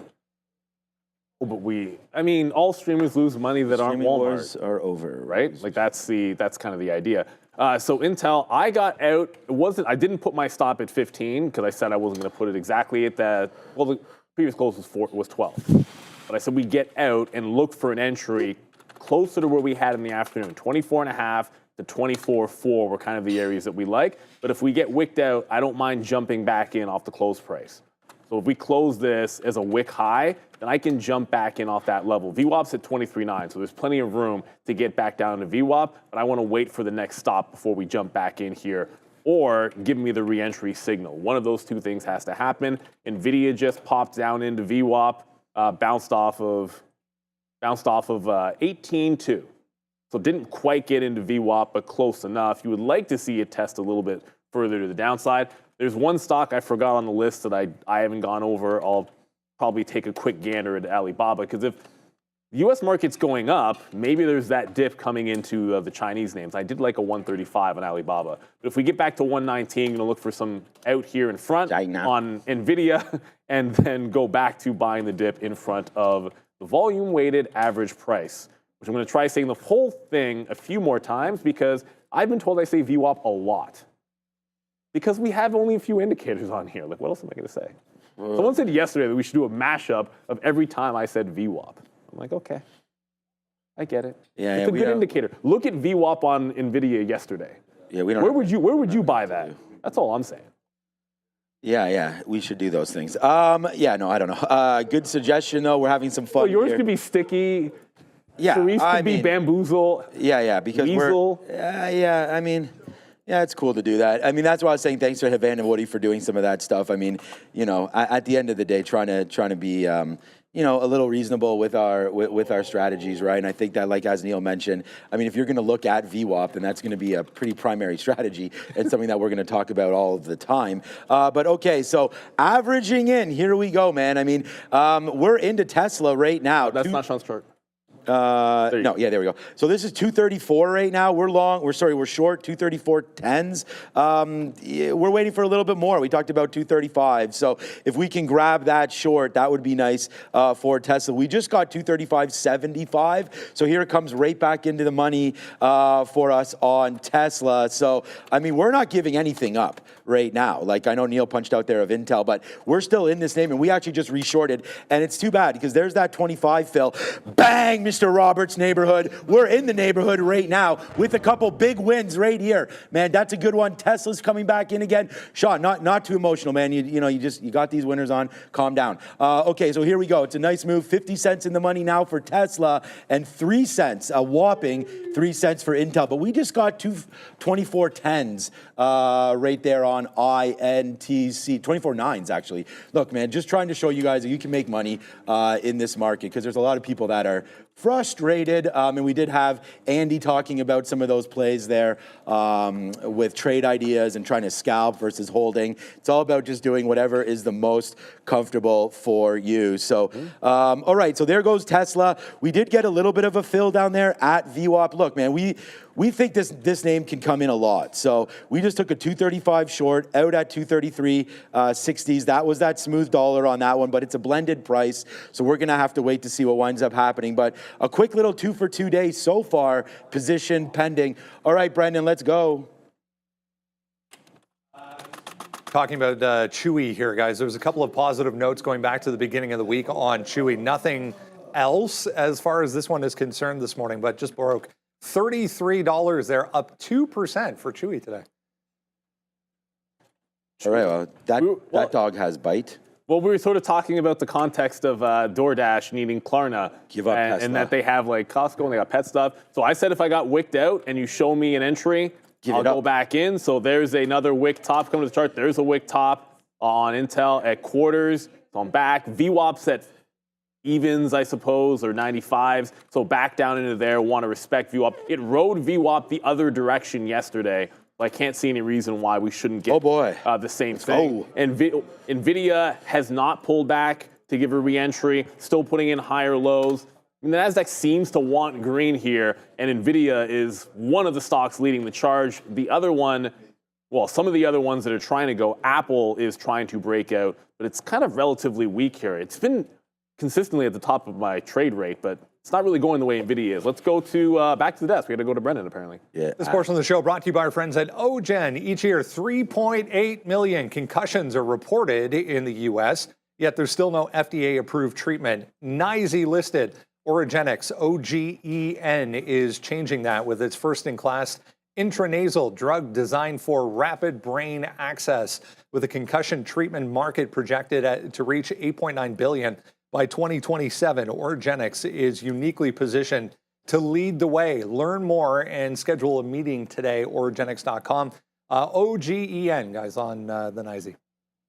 All right. By the way, there's $1 right there for you on Tesla. We've taken that trade a couple times. It's actually more than that if you waited for 235, like we probably should have. But there's a lot of outs there at 233. So we'll bid again here if we can get it. But again, you know, we're just waiting to see what the play is going to be for us right there. Neil just talked about getting in and out of Intel there. I don't know. I'm going to wait for 2450. So we'll wait to wind up seeing what's happening right there on Intel for now. So yeah, we haven't reloaded anything. We got a grade out there at 24.10 as we talked about it. So a couple great trades so far on Intel. Let's just wait to see if it can happen. And then we're just kind of holding this Tesla. I mean, yesterday we took $7, $8 on it. I mean, I don't know if it's going to come through today. The market is really blasting higher right now, and Tesla is still not. So that's the one thing that I'm holding out for. Here we go, man. We're going to reload this a little bit at 235, as we mentioned. But at the end of the day, our out is 236. And I'm fine if we wind up net down on this. It's just a trade idea that I think is going to work. So may not work. If you don't like it, get out. But right now we're in the money, 30, 40 cents. We just took $2. So at the end of the day, so far so good. But we need this to get a little bit to the downside here if this is going to work. So 235, one more chance in and around there, and then we'll hang it up. We are going to take some at 235.50, but we're definitely not like layering into this. It doesn't really have great catalyst today, despite it being down 1%. So let's go Intel, baby. That's silly. QBTS broke VWAP. I got partialed and got nothing else. So it broke channel, broke VWAP.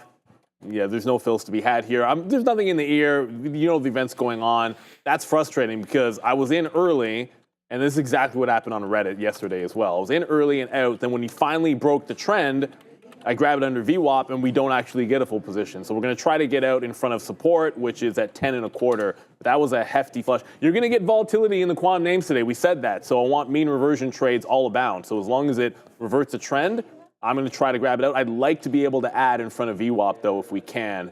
Looks like some buyers at the 30 level. Oh, boy. Get out on this flush for sure. Wow, what's happening? Intel. I know you got out again on that, but there's Intel just tanked again into 24.10s again. Like, we talked about this yesterday, right? And it was like, stay with your thesis for me. And that is that Intel, if it's going to be a #1 trade here on the book, then I this is what there it is. Yes, sir. We just got some 13s there as well. So it's not bad. I mean, we are obviously my whole day right now, just because of Tesla. I mean, we have more shares in Intel, obviously, as a $20 name versus Tesla, but we do think that Tesla, okay, come on, Intel, nice move back in again. The only thing that we should have done is reloaded that right there on Intel, but we'll see how far this can come in, man. I'm bidding 5s right now to see if we can get just ahead of VWAP, but here comes it. Here comes Intel nicely cooking here to that downside. We'll check out, so we'll go 2 for 2 today, and we'll see if we can find you. Another one. And then maybe. Another one. All right, man. If Sharif, well, Neil knows, I came in here and I said there was one stock I wanted to buy, and that was Meta. But right now it's, yeah, thank you, Sharif, right there. And there it goes, man. It is just only up $16 right there. We don't have it, but nice move there for Meta as we continue to go higher. All right, Tesla's trying to go, but you know what, man? We were at 05s, so let's just take an 09. It just went to 07 on Intel. So we're getting slightly more and more out of this name as we go, but Intel, the banger here today, for me, and again, just a tale of different names. Nvidia, I guess, continued to go upside there. It's holding right now. Yeah, and Intel was the tank. Call it a barcode. Yeah. Not a barcode. Call it a bull flag. A barcode would be going sideways the whole way. I'm trying to get back offer just in case we get a pop back into VWAP. Is the trend broke on QBTS, and VWAP also happens to be the afternoon high at 1070. So zooming out, if we come back, I'm going to try and short this. The market's now going up. Well, I mean, the market's already been going up the whole time, and this is now starting to flush. I went over to see if I could pick up Rigetti on a short, but that didn't give an opportunity there. Whichever one gives me a pop, I'm willing to take either. Rigetti might be a better chance to get VWAP at 960. So QBTS or Rigetti, either one, we're going to take a shot at it. I just heard fireflies going again. But that's not really doing much of anything. All right, so next trade is either going to be QBTS or Rigetti at VWAP for the short trade. Reload on Nvidia. We'll see which one wants to come in first. But a little frustrated, of course, by the fact that we weren't able to actually, this is not going to get back into VWAP, but if it does, that's 5%. So we weren't able to get a full position on there on the way back in on QBTS. So you can give me in early. It's not my style to try to hold it 3, 4, 5 points against me. It would have worked, but you do that often on GBT or QBTS, and you're going to get yourself burned. This is now absolutely tanking at $10. Might have to look reversion the other way now, because 950 is all of a sudden the level we wanted early. That could come into play. All right. Yeah. Thank you, Sharif. Much appreciated there as we go. I mean, here's Intel. And again, it's just everyone, as Neil says, is going to trade this a little bit differently. So, you know, those of you wondering why I held and he got out a couple times, again, it's trading what you're trading and it's looking at what you're looking at. Like, I could get absolutely run over with Tesla. Like, if this takes that high, then that's not good. And it's like, you got to focus on what you're doing, because like, just because Intel drops down in like this, we missed some 24s right there. I'm going to put a 24.04 bid there. And again, just what we're talking about, I'm going to always try to stay strong to these ideas and what we're doing. And again, we missed the TQs today. Although we nailed the direction, obviously, with the long, I mean, we'll have to wait for it to come back. Maybe we'll have to trade some VWAP, but there's Intel, man. 24 to 24.50. And I said to Sharif earlier, it's like, I'm just going to write down some areas because I'm not punching out of these things. And I said that to Joe yesterday about the stop there on Nvidia being 15 cents, right? It's like, you sort of got to give yourself a little bit of leeway. And I'm just finding that too, especially trading more shares. It's like, you know, you get punched out at the top there. If you're trading small, it's fine. It won't hurt you. But if you're trading bigger, you sort of got to wait for a little bit of action to happen. And we take that obviously from, we had Andy on today from Trade the Ideas that was sort of justifying that as well, and talking about how he's seen, you know, all the traders that he knows anyways are taking bigger moves. I don't think that that's necessarily true all the time, because it depends on your share size and the kind of moves you're taking. But like, you know, stay in the pocket. And we had written down, we actually did not even write down Tesla today as a possible trade, but we did look at Intel. So right here, I am debating even right now, because this doesn't seem to want to break through 34s. Like, that's VWAP right there. I'm going to take like 5% out if we get back into 234, just because I do feel like on a market bump here, I probably will get stopped out up here at 236. It's way stronger than I had thought, especially here with this little pullback in the market. I was thinking, like, I was like, okay, market, here we go. But it's like Tesla's not going.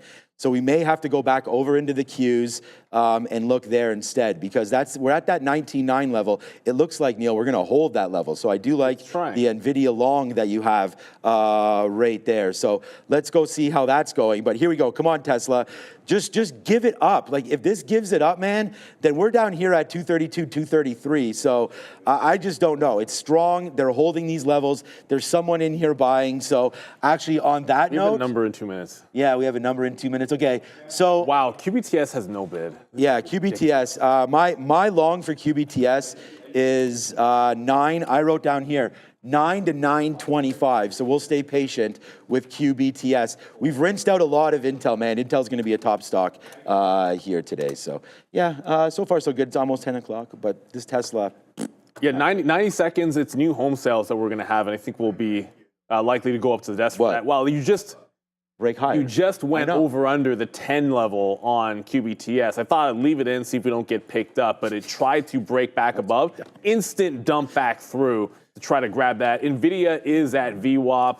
I'm going to leave the order and see if we get it. It's making its bounce here, but if it loses that prior bar, like, I liked Nvidia at 115, and if this is the kind of stock, we'll be trading it all day long. So if it loses VWAP, I can get back in when it reclaims it. I can get back in at the pre-market lows. I'm going to get some out at the local, this lower high, 118.6, and it's got to be QBT. Like, the volume here in QBTS relatively is nuts. So if I can't get short at 10s, the place I was looking for a mean revert long was going to be at 950, and that was just a couple of days ago where it caught a bid. So that could be coming in pretty quickly here. I guess at some point you have to worry about this stock halting as well. Like, who knows? Like, with as rapidly as it's going, down 8%. So here it goes. Might see this 950 very, very quickly. Nvidia's trying to bounce. Like I said, I'm offering just around 118.60 or so. But yeah, this stock is getting crushed, QBTS. Yeah, there we go for Tesla. So just like we had thought there, we actually did not average in until 235.50. So there goes Tesla, man. Slap to fail, like we said on that one right there. So it actually takes out that 236 and now starting to go higher. We have Brendan. Don't we have numbers? I thought we're not. We're waiting on the numbers. Okay, so as soon as we get those, we'll go back. All right, so I don't know what just happened to Tesla there. We'll try to get back in a little bit up there at the top. 236.51. Go to Sharif, sorry. All right, what's going on? What's going on, Sharif? All right, here we got the numbers, Sean. So existing home sales, 4.26 million. The previous was 4.09. Existing home sales month over month, 4.2% increase. The previous print was 4.7 and negative, as well as the CB leading index down 0.3. The previous print was also 0.3, guys. Thank you. Oh, go ahead. I mean, I would just say I did get back into Tesla just to see about that top because I was wondering if we just got run ahead of that number. But at the end of the day, you know, we had talked about this looking really strong. So we just took a couple more bids there at 235.25s or so for like 40 cents. But if this runs that top, then we can just stop out. There it is, and get out of that one. So there we go. We can now be done, Tesla. We don't need to be stubborn about this and sit in that trade. So, but wow, the market is. You know, talk about it was down there early, and then now it's just rip city right now. So that's great, man. We'd hope that we would get some follow through from yesterday. It looks like we are getting that. That is for sure upside right now, including Tesla, as that's starting to go. I'm still thinking short though. That was a nice wick to the top there at 237. It's just how much do we actually even want to? Okay, now it pulls back. But how much action do we actually even want here on Tesla? Obviously, we'll go 1 for 2, but bigger losses in Tesla than the wins are in Intel. So 1 for 2 and slightly red here right now, but we're going to wait to see what winds up happening with Tesla. We're back in it, but very, very small. We have to play the top, if anything. On Palantir. Remember, we're at 20th hour right now. Yeah, I know. They're selling up here a lot. Yeah, okay. Nvidia has a 119 wall on it right now. Okay. So if you look at a 3-minute, you guys can see it on my 3-minute chart right here. Like someone, ever since it dipped into VWAP the first time, there's a seller at 119, and I'm suddenly reminded of what happened the other day. Was it 19 or 20? It doesn't really matter. I think it was the even $1.19 2 days ago, where it did an absolute dump at this level. That's a Fed level, but if you take away the Fed bounce, 119 has been a wall outside of that Fed bounce that we had yesterday. So I should be respecting that and trying to grab out of this. I'm going to get an offer right in here because they're stacking it up in the 3/4 mark and just try to play the gut. Because you're at 20,000, I think we get a dip back into VWAP. QBTS is just wild. Like the stock is so weak right now, so we're just going to be patient with it. If I'm going to end up in a reversion long when it doesn't seem to have much of a bid, let's wait for it to test the price. Because the last time I was down here, like it was a parabolic move down and reversal wicks to give you a clear indication of a bottom. So until it gives me something, like it's kind of setting that up right now, if I'm being honest. There's a wick bottom. I could be in this to the low, I suppose. But I mucked that short. Let's be real about it. This is just like Reddit.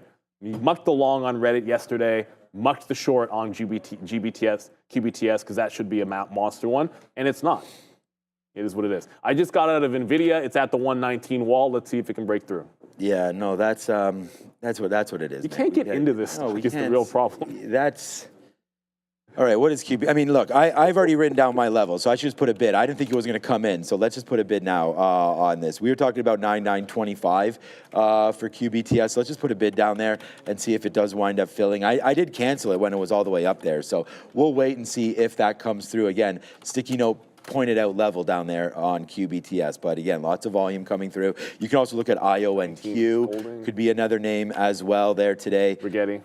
Yeah, I know you've been looking at Rigetti. So IONQ is actually holding 4 right now, up 0.34. AIFF was Firefly. We have talked about that again as well. So that's going to be a number to look at right there, 5,515. A nice move up there for AIFF. So we're going to leave Tesla alone, and we're going to try to look for something else.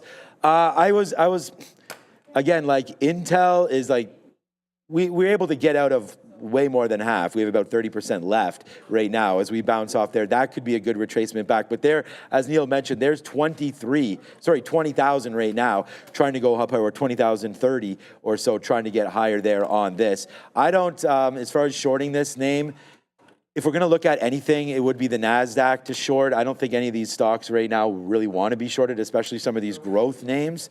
There's the TQ. So looking at a level, we had pulled back off of that level with the futures yesterday and the Fed.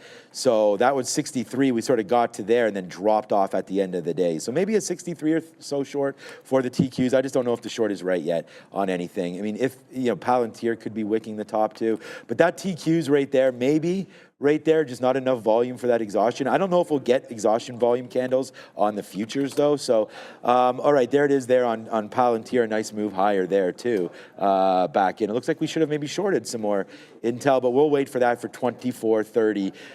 Tesla, give that a second, man. Does Tesla still nicely cooking to that upside 236.50 right now for Tesla? AMD, I know you're on Intel, but maybe AMD. Oh, Nvidia? Sorry, Nvidia I meant. Yeah, maybe AMD if it drops. Nvidia's going to come back to VWAP, I think. Okay, so that might be okay. Nvidia lost 119 again. The sellers are in control up there, as you can tell. Like, they're in control down up there with all these wicks, even more so than the support. Like, it's a lot of buying up at that top, but it just can't seem to hold. So I'm going to go back in for a third time off VWAP. D-Wave, I should say. I guess it's just a short today.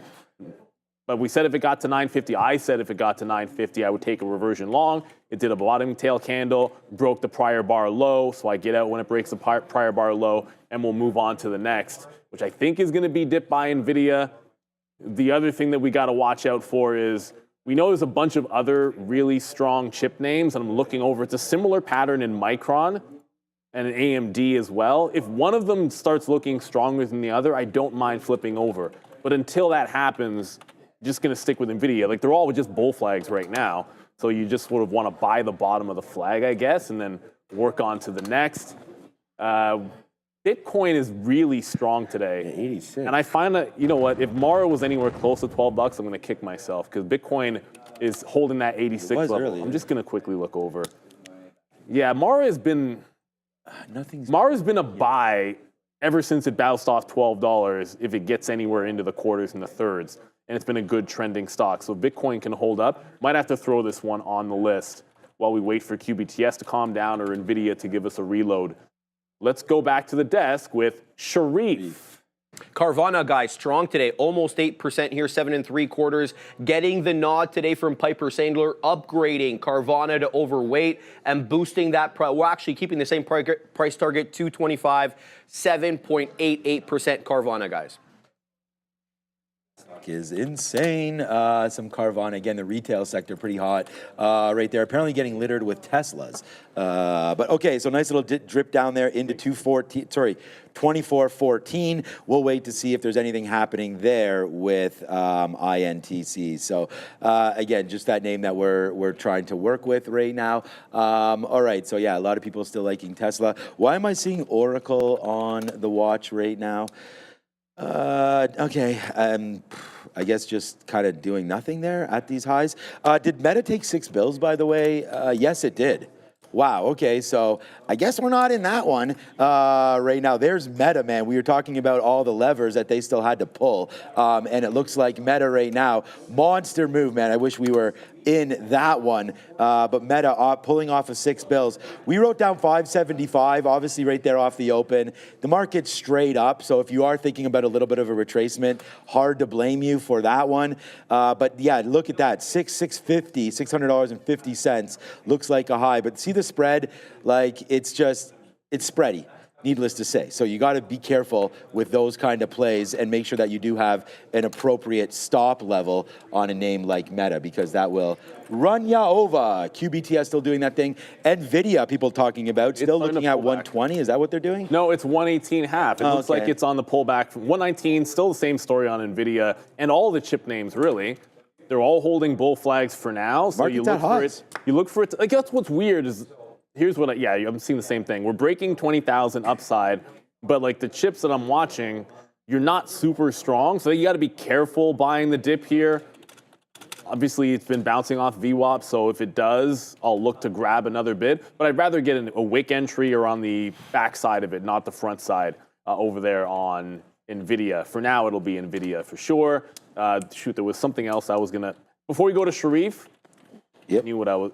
It was Alibaba. It's just trending higher, but I like the pattern. It's a very, very clean trend. We're not going to see 135 for a dip buy, obviously. What's above that price, holding VWAP, it's holding higher lows. Tesla, what the hell So are you this can doing? give us a potential entry here in Alibaba. Let's go to Sharif. Cannabis guys, 14 1/3% to the high side here. Coming up with some discovery, a novel source of genetic resistance against powdery mildew for strong protection against pathogen in cannabis sativa. The market likes that in spades, 14.5% in the green. Reason, and they're all moving. Yeah. Listen, there's a lot of people who've been like, look at weed this week. What's the weed ETF? What's going to happen? We had all these questions. There was no catalyst, and then all of a sudden the weed names are Canopy going. got going early, right? Yeah, Canopy went. I don't even know why the Canopy was going. So Sundial reported, and they cash flow That's right. positive. Sundial. No, I say that because people used to say stuff because I was always mocking Sundial, which was rightfully so because they would just dilute. Like, they were the Mullen of the weed space. If you were mocking any weed name, it's pretty much been right. It's the right one. No, no. All weed names. Sundial. Yeah, they especially. split. Like, all the splits and they had a dilution. disaster of a run. So here's just to give you guys see live as we're talking about it here. Intel broke trend. Intel just put in a lower high. So where we got out of it the last couple of times, it broke highs. Now you're getting a lower high. I'm going to work back in and see if we can't get this one trending back. Because I think you're starting to see a little bit of a curl. And let's remember, it's still underneath the levels we liked from yesterday. So still willing to get back into this name to the south side. And as I said, Alibaba, we might look for a little bit of VWAP as well. Amazon's ripping, apparently. I really wish we had looked at Amazon. Unfortunately, it's all over my trade rate. In Apple, Nvidia being number 1 and 2, but Amazon's the one that's actually blowing it out to the upside right now, up 1%. Yeah, there's another good stock. 200 in the 200 period moving average. Like, get them while you can. Because I think we're going to be, maybe in the next few months, maybe you don't hate yourself for not buying, but I think by the back half of the year, if you don't buy anything on these dips, I think you're going to be hating yourself. But that's just me. Yeah, I mean, the market does go up. I mean, I think that we just had back-to-back 20% years in the S&P 500. So, I mean, to think that there could be a little bit of a pullback, I think would be pretty accurate, especially for a lot of traders looking to pick something up. I don't think you can go wrong right now looking at this market. But, okay, we're trying to be a little quiet about this Tesla trade. It's $1 in the money, but we've lost on Tesla so far today. And I want to thank Neil. I mean, sitting beside this guy, I didn't even realize Intel was doing this because I'm so focused on Tesla. So there it is, man. It's a big trade for Intel starting to happen again. So I just put some bids out, as Neil had mentioned right there. I put out some 11s and 12s. I was like, you know what? If this market still wants to go higher, I do believe that we want to get shorter on this play, but we are still holding a decent amount of this as we go, because right here on our sticky note, we did have Intel 24 to 24.50, right? So that was the short that we liked. And guess what? I mean, that's exactly the price that we have right there. So far, so good on that one. Yeah, just still looking here.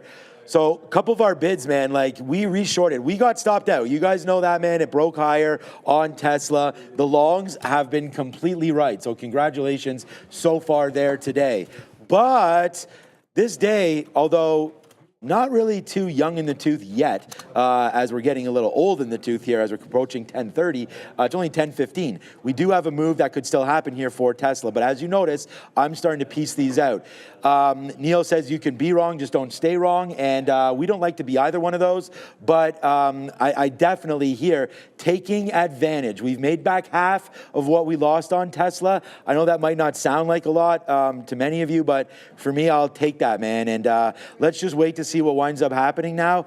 Lots a day ahead, right? And so good trade there. And thankfully, we've been able to have Intel on the side for that break as well, if it breaks $21 or $24. All right, we missed this name by 25 cents. So QBTS, again, we could have been a little bit more aggressive. We talked about maybe getting a little bit more on the range trade of it. I had 925 to 9 written down for QBTS. It now looks like it does want to get back to the upside. And what? Makes perfect sense, right? There's the dip down yesterday into 950. It filled again. So that's not even yesterday. Today's the 20th. That's the 18th. And then yesterday's levels are here as well at 980. So we got 2 days ago, 950 held, and held pretty good. So that could be a level to look at for sure there for this quantum name, 950, now that it's already showed us its face a little bit. I'm not getting that many things blasting off right now. Nvidia's coming down still. Yeah, I mean, Bitcoin now 86. I mean, look, if this market comes down, I mean, we've got this Tesla, but I don't know if it's going to be good or not. I'm just trying to hold this out. Look at this, man. It's like I'm sponsored here by Trade the Pool. What's up? It's all Raptors. Yeah, it's all Raptors. Come on, Raptors, keep losing, man. I guess we're not getting Cooper Flag anyways now. I think we're like... Yeah, well, the tanking fifth or is a little bit out of place, hand, like what they're doing. Last place. The amount of times that they're up I know. And we got Brandon in the fourth Ingram. quarter and then pulling their starters. I mean, you could try. I guess there's no non-obvious way to tank, I guess. Oh, no, a lot of teams are flat out tanking. I mean, the NBA has a huge we problem. are too. Yeah. And I think it's... Well, no, but I don't think we are, right though, call. enough as we should. Oh, I think we are. Oh, you say we should be doing more. There's a lot of guys literally benching everybody right now. We saw... Right, Nvidia is no longer looking all that strong off of VWAP. Come on. So, like I said, I was going to offer off the lower high to get back into Intel, take the multiple swings at it. But let's see Nvidia close off VWAP as we're battling with 20,000 on the NASDAQ, ES. I mean, ES is solidly green as well, but the big level right now is the NASDAQ at 20,000. So I'd like to see it win that battle before getting into any longs. I think that'll be the case. I do want to double check because the strong names might be better. Like look at Amazon, man. Like we're not even pulling back. Nvidia pulls all the way back into VWAP, but Amazon's not doing anything to give you an entry. I'd love for this to be at the prior high because then I'd be looking for the long in Amazon instead of this bounce here on. All right, we'll go to Sharif in a second on Nvidia as we go back to the desk with Sharif. Zeker, Neil, big miss here, down into that $26 area, was down about 8%. They reported an adjusted loss of 49 cents per share. That was worse than the street was looking for, 3.12 billion. That was a miss as well. The street was looking for 3.17. So some of the weakness here, guys, in Chinese EVs. Hey, Randy. Hey, look, man, Randy brings 2 at a time. Who would have thought? All right, cheers. Cheers. Oh, yeah. Java. Okay, I mean, have your routine. It's like you get the It needs to be hot in the morning for me. I'm a stickler about that. Always have the Yeti at home. I order extra hot, like when I go. When you have a Yeti, you don't need it. It doesn't matter. Oh no, I mean I have multiple Yetis. I mean I just don't drink coffee until I get into the office. Okay, so Tesla is ripping, and we just caught look at this move. I thought there was going to be a story from Sharif there about Tesla. So Yeah, no, I believe that. It just went up $2 straight, $2.50 straight right there. So there's that cover. We're just averaging in here to lower some of the risk because I didn't want to average 236.50 or anything like that. 238, that's our top. That's where we were going to get stopped out. So it looks like, yeah, man, we're not going to be able to turn green here today. Although the luck of the Irish is not helping out this Tesla name today, but it's only gone green. So I guess the luck of the Irish is there, I guess, for the long. So nice move upside there for Tesla, man. Your boy was completely wrong trying to short that. But we're still, because Tesla moves this much, I'm not using hundreds of shares every time. I mean, my final default has gotten to that level today. It's just it's not 100 shares, 100 every single time. So it's just we're trying to average in, get better prices. Right now we're short at 237. So we could just get out for flat right now and just say we made back half because we did. But at the same time, I mean, I'm trying to see if this wants to go down. The futures right now just held 20,000. So I really don't feel, very good about this trade. That is for sure. So that stop is at 238. Finite, and then we'll just slow down, wait. Like we said, it's 10:20. Maybe there's an opportunity there. There's still time. Intel, I did see in the chat, Intel's holding, and it is. So I just put another bid here at 15s. Was it 15s or 14s? 14s. So we are bidding some 14s again here. So if it does come in, let's get out. I feel like Intel should be going down. I don't really know why it should or shouldn't, but it's been weak. Yesterday was down 7 or 8%. Whatever a stock does is just my opinion. I mean, the chart and the action is what we trade off of. So we have to wait for that. And you don't want your opinion to definitely cloud. You want your opinion to cloud your judgment, but at the same time, not be stubborn about it, right? I mean, you want to be able to get in, get out, play the game the right way. And like I said, man, we did have Andy there from Trade the Pool come on and talk about trying to hold things for a little bit longer. I don't think that's the right way for your stops. I think you should get stopped out at a level where you're not blowing. Like I said, if I'm trying to lose, not trying to lose, but if my comfortable loss for the day is 1,000, other people's might be $10, then I would say that you would lose 20%. I don't care what your level of stop is. I try to stick with a rule of like, if my average day, forget about your stop loss. I think it's better to use the average day because everyone's stops could be different. I think if you average $500 a day, or let's just use $100 a day, then I think taking like a $30 or $40 hit on one trade is probably a little bit too much. So, because you want to be able, as Neil says, and we all say, you want to be able to battle back. Because whoopsies, I just put a price target of $5 for Tesla right there. That was almost a keystroke. Here it comes to the downside right now. So that was a good idea to try to hold it. But again, like this name's been difficult. So we're just going to have to keep trying to piece this out a little bit, piece by piece here on Tesla. And oh boy, I don't know if Obi's in today, but right there, we do have a nice move down for Intel. Give me that dime right here, 24.10s. If there it is, we did get it. So nice move down there. 15 cents. It's amazing. We're 15 cents in the money on Intel and 15 cents in the money on Tesla. Like, we need to do a little bit better here on Tesla. So let's see if we can get a little bit lower. Okay, now we're 60 cents in, but let's go Tesla. Let's see, that's 236. Let's just put a bid there, right? This is all we're doing. Playing levels here today. So, speaking of levels, a bid in front of 24 is going to make sense on Intel because it's very distinctly bouncing 5 pennies in front of VWAP, or like a few pennies in front of VWAP. It's been holding VWAP the whole morning. So I think on every single pop down, if you're not respecting what the stock is telling you, which is cover some, it can still flush through because I think if we lose 20,000, it's still red on the day and it's still downward trending if you zoom out the chart. But for now, it's still in a bullish pattern. So I'm bidding at 3 and then underneath VWAP for 1, and then we'll see if we get a bigger flush. QBTS is still looking incredibly trash. It just lost $10 again. Maybe they're just going to sell these all day long. But it hasn't broken the support at 950 yet, so I'm going to back away from that.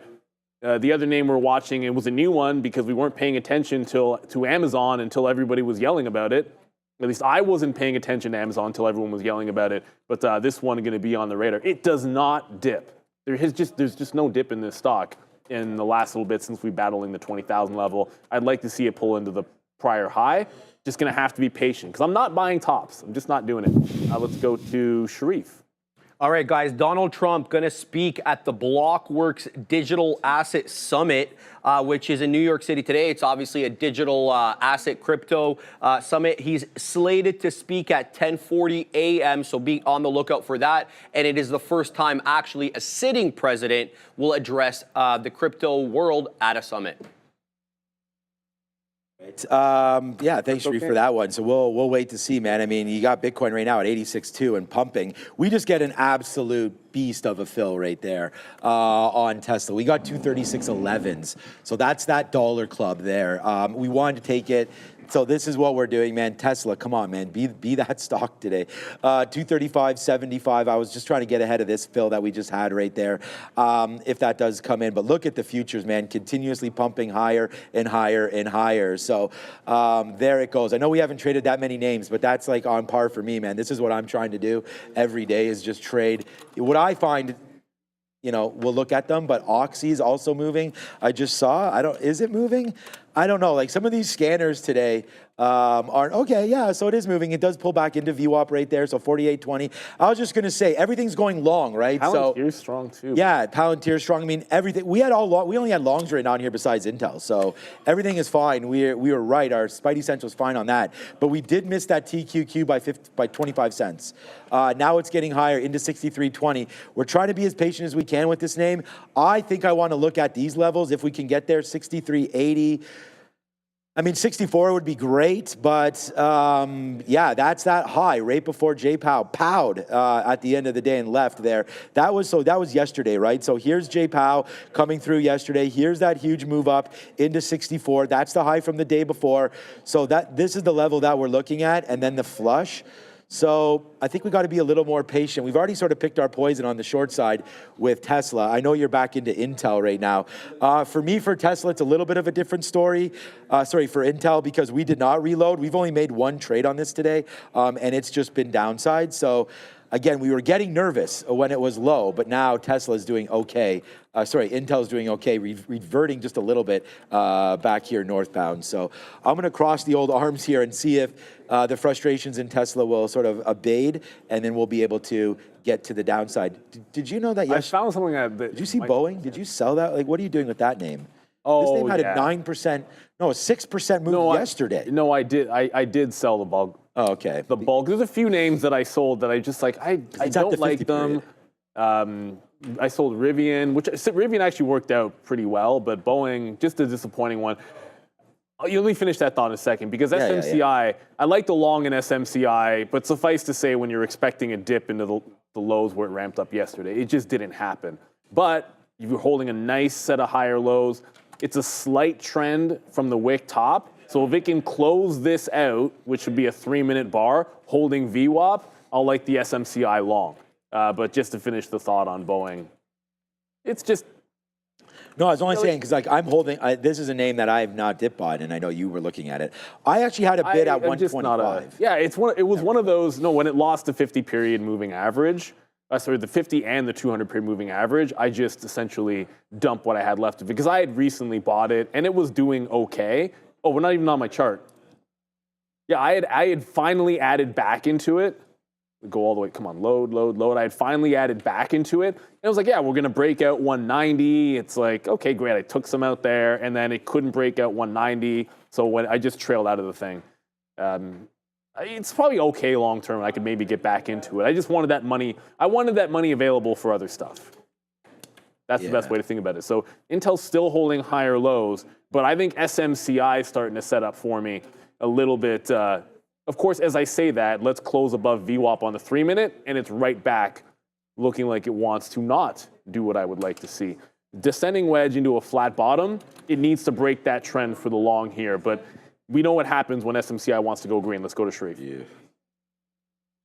Is Micron over 2%. This one reports after the bell today. It's already running up into anticipation of that report. Q2 earnings expected $7.89 billion versus the $5.82, EPS of $1.42 versus 42 cents last year. Make sure to catch that with the boys on the Market Recap show today.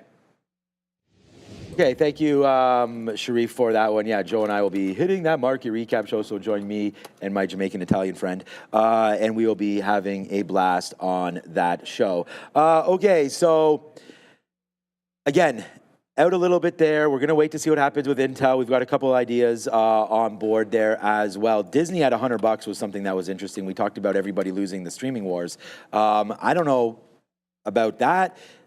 I do know that Netflix has won them. I did not know that Apple was bleeding $1 billion a year or whatever that was, that number that we had up there. Can you confirm that was $1 billion a year, Sharif? Was that story? That was this? Okay. Okay, so. That's not. You're right. So their service, yeah, we love Apple. But that's what you don't see. How much more service revenue are they getting because they've got does streaming actually? I don't know. Did they need it? You don't know the answer. We don't know the answer to that question. I just know that some companies don't need to make money streaming, and that's why, like, Amazon doesn't need to make money streaming, and Apple doesn't need to make money streaming. I don't know how true that's going to be of Disney, and that's why I'm a little bit more cautious about them. I think it makes. I don't think Disney needs to make money streaming. They need so many things. But I think it matters that they hit on entertainment, because if they're not putting out quality entertainment, the brand gets hurt, and if the brand isn't what it used to be, then is everyone going to Disneyland? I had a couple of neighbors say they're no longer, and friends and neighbors say they're no longer interested in going to Disney, Why is Disneyland that? or Disney World. Part of it was a cost. Part of it's that just the kids aren't. It's a U.S. dollar. Kids aren't. Well, that's part of it. But the kids aren't as into the brand anymore. They're not. Like, they're into other things. Remember, and not. How old are the kids? Well, these are like Aaron's age. Like That's what I'm saying. So they're aging out, right? Yeah, they are to a certain extent, but Like if you're bringing your don't know, teenager to man. Disneyland, I mean, I'm not no, going they're to still. judge. No, I'm talking like 8 to 12. It's not that old. No, 8 to 12 is fine. No, Yeah. I know, but I'm saying, no, I have not. What is Disney adults? Huh? What is Disney adult? I'm not Googling it. You tell me what it is. I feel like if I type in Disney adults, I'm getting scammed no, here. do not search. Right now. Nice try, Ramin. Nice try, Ramin. Nice try, Ramin. Right there. Cancel. No, I'm just playing around. So that's why I was talking about with Disney about how they have different levers. I know they have the cruise, cruises as well. So on and so forth. Let's go, man. Can we have those diamond hands again? We did not reshort. I was waiting at 237.60. It went to 237.45s. So we almost had another $1 on that play. But we don't. All right, Intel making that move back down as well. So I just talked about Disney, asked Neil a question, and then sort of got sidetracked on the play that I was thinking about. So $100, no, that's good. We should have those conversations. Right there, $100 for Disney. I just wanted to, again, it showed up. You guys know that I like trading off of key levels, and I just think that $100 is actually lining up pretty good with the 50 period, pretty good with the 200 period moving average. So I just wanted to sort of think about like what is up with Disney there at these levels, because just like Starbucks, where we called that sort of a play down, gave you 20% there in a week, Disney right here has been a similar fate to the downside. I mean, we had that huge move up, and then it sort of, again, gave us outs. And I could sit here and be like, I have Disney a long term, I'm never selling. But like sometimes you see these levels, right? And it's kind of like if I bought Meta today, which I'm going to do, I don't know about now because Meta's trucking. I'm never ever saying a play that I like again because I just get mad when I miss it. I came in and was like, I'm going to buy Meta today. Now up 4%. Maybe I'm not going to buy Meta today at those levels. Not? But I know, but 4% a lot. Intel's a view up. I think it can. Yeah. I mean, Intel's an absolute monster for us today. I mean, it's always great when a stock works out. And thanks, Neil, for reminding me. But we're also $1 in the money. I mean, if you guys are over here trading with your boy, then you're fine here today. But Intel right now down at view up. Good reminder, Neil. I don't have my bid is at 24 even, but silly not to take something. Oh, I just got exactly. It's been bouncing up field all day. Yeah, I mean, you never want to pick the bottoms. I feel like it's. Or are you? I feel like we should always. We don't have to, but like make the lines on our charts the same. Like my red line is VWAP, and I think your red line is a moving average. My red line, it's pink. It's 50 period moving average SMA, the best line you ever need. Yeah, so I might move by just to make it more uniform because then we flip back and forth. But either way, Intel's at VWAP. I'm taking some out there. The market's starting to head right back in. Boy. I still want to have QBTS, but it doesn't want to get up very far. $10 looking like a little bit of a wall. I looked over and found Rigetti at VWAP. So QBTS is right. It's just kind of hanging off that low. But Rigetti, which I also paid for locates, they've been super cheap all week. It's not like we pay much of anything here at Real Trading to short these stocks. But I paid for both just on the off chance. I knew they'd move around today. So you're getting a bit of a reversal wick on Rigetti. So I'm going to look to get in after this candle wick rejects VWAP.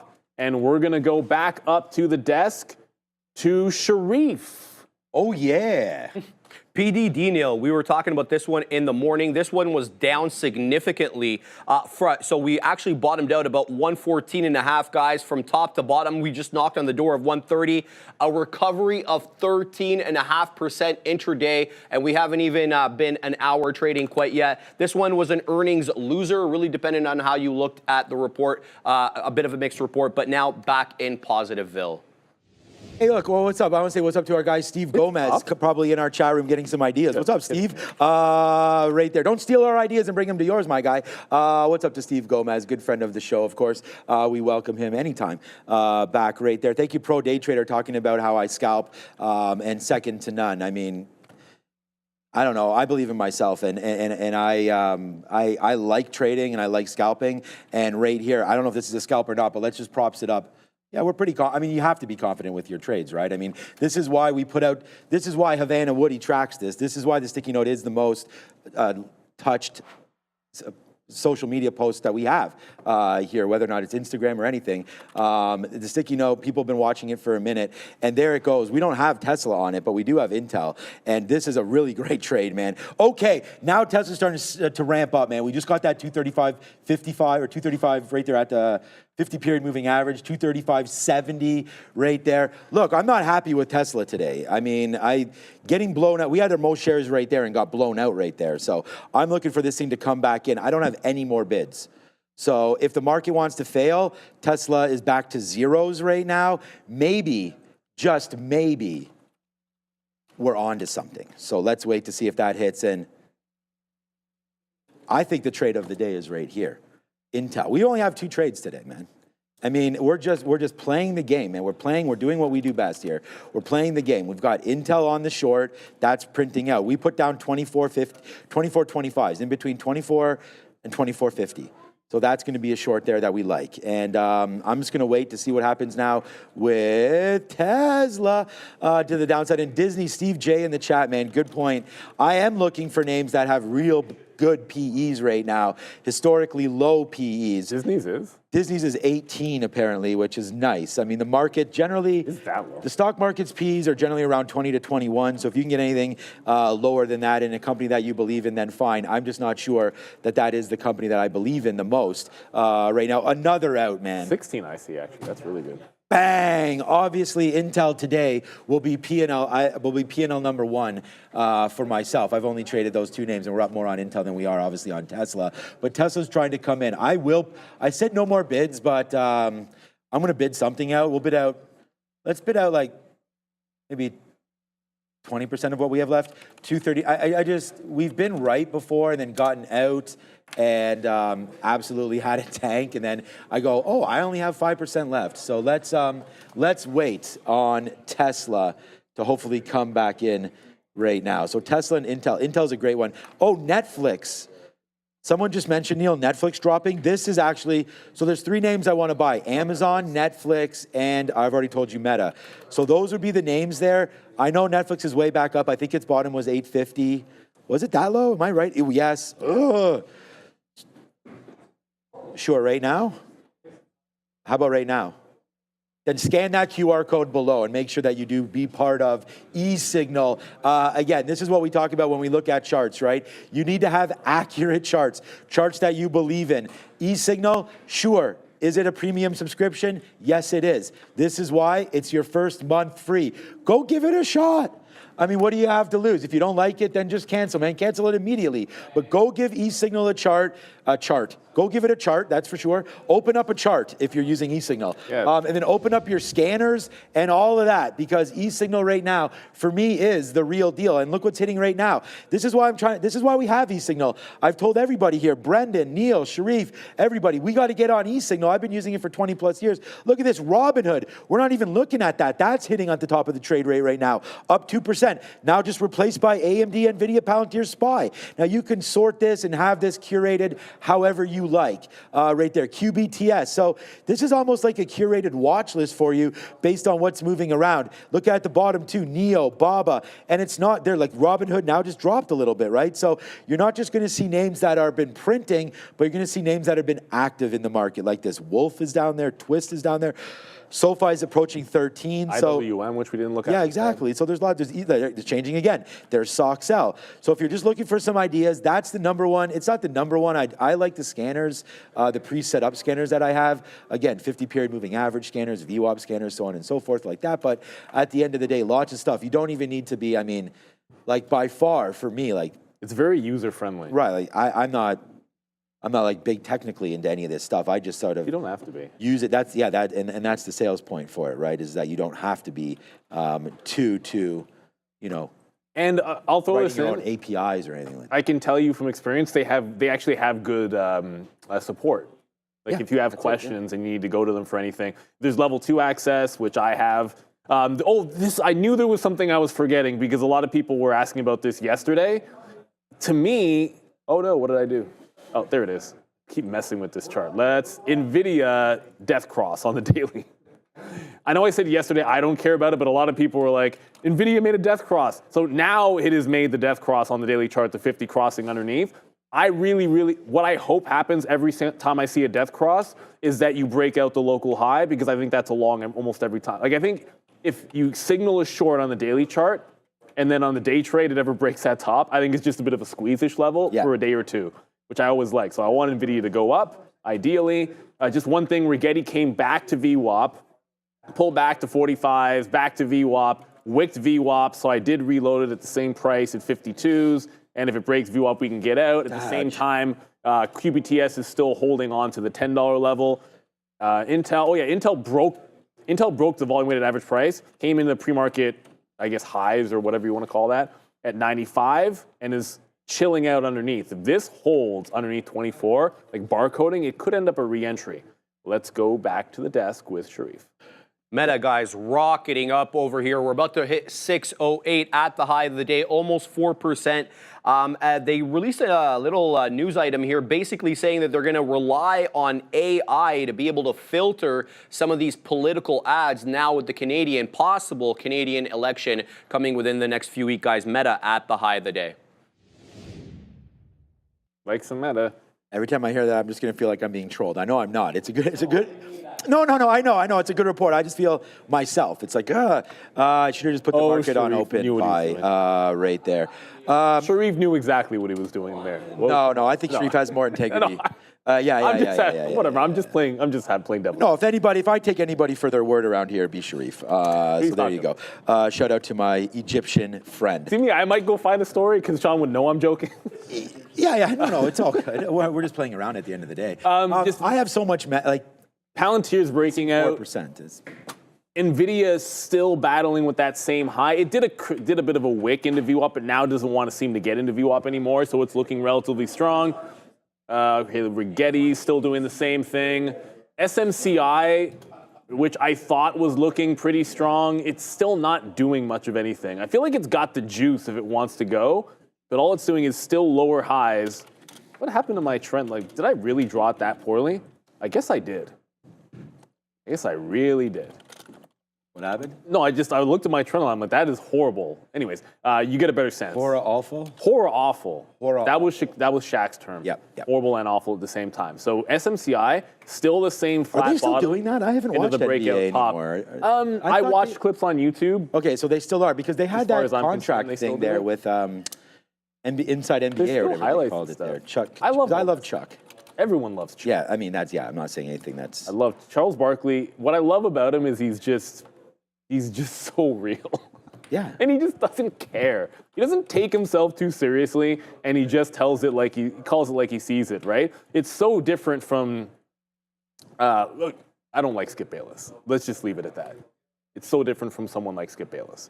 And if you like Skip Bayless, you like Skip Bayless. I'm just not a fan. Skip Bayless is more of a, like a journalist. Yeah, I was going to say, Chuck is just like, just for fun. Kind of like me, except for I can hopefully trade and not be retired yet, but maybe soon.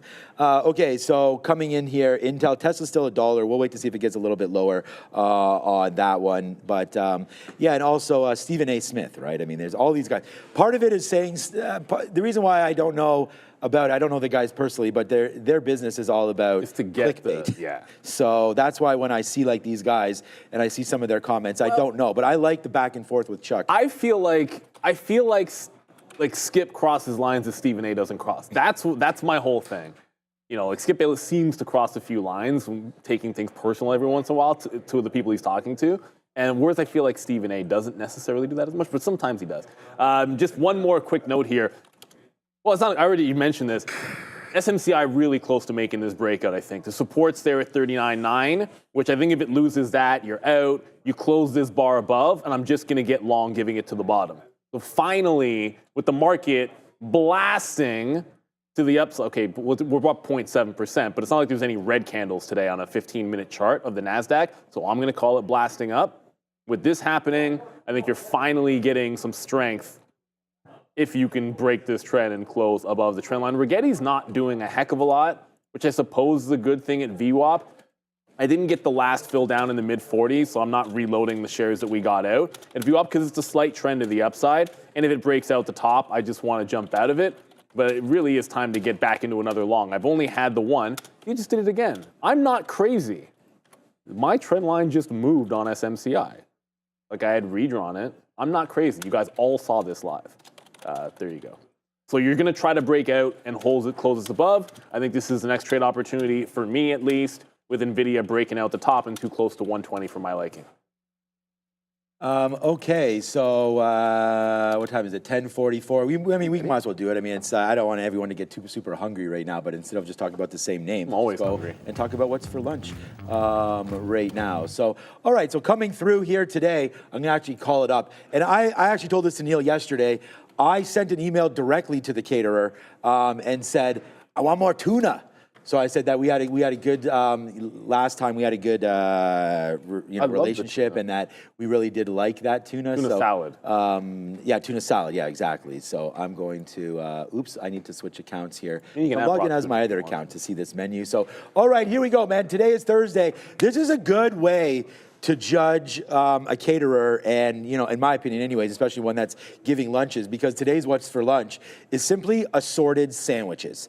So we have it marked down here. Neil, pick one of these: egg salad, chicken salad, pastrami, or turkey. I'll repeat: egg salad, chicken salad, pastrami, or turkey.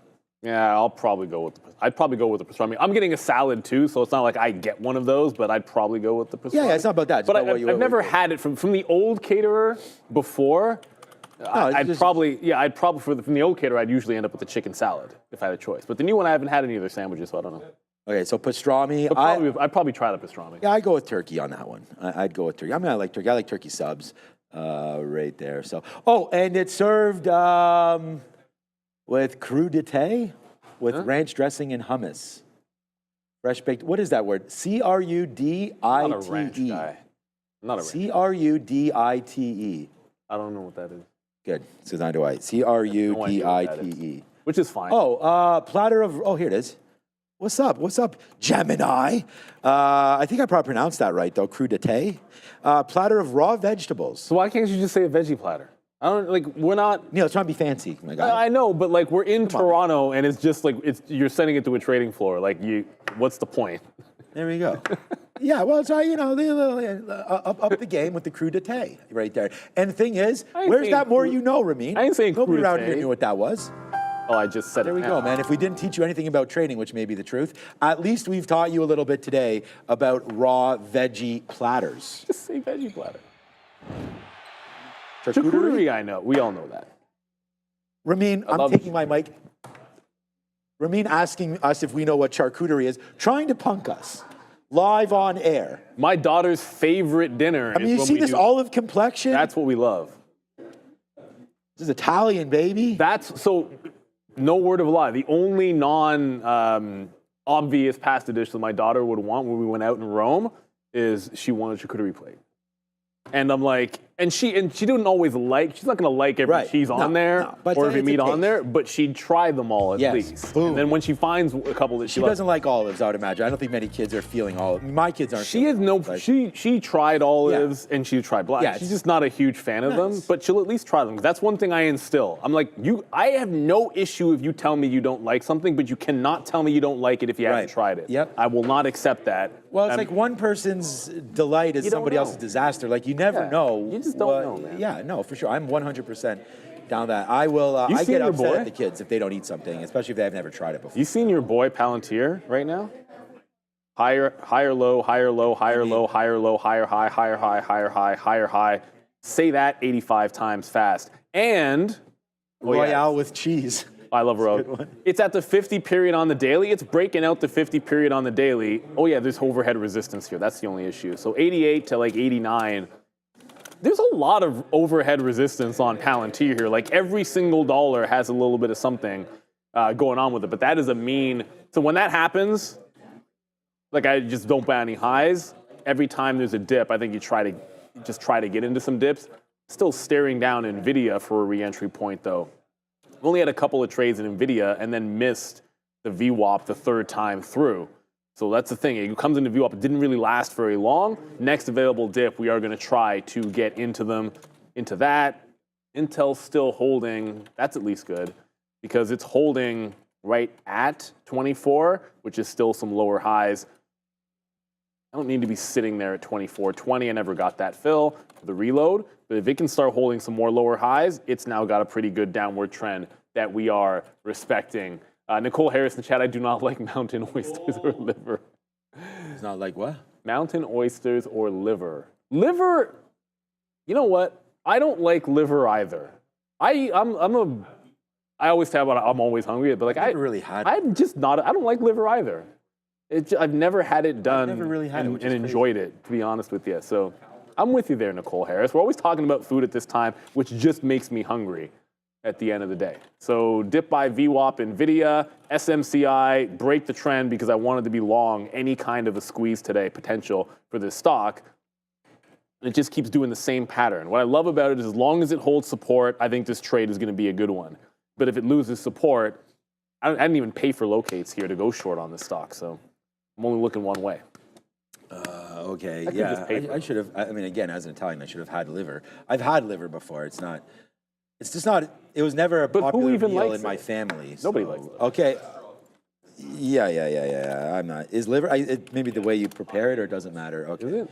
There you go. Sharif's No, I saying don't it's like it a either. high cholesterol level. Okay, so we talked about Disney about 30 minutes ago, and since then it's just now up about 60 cents, right back into the highs. Talking about that Hyundai level one more time.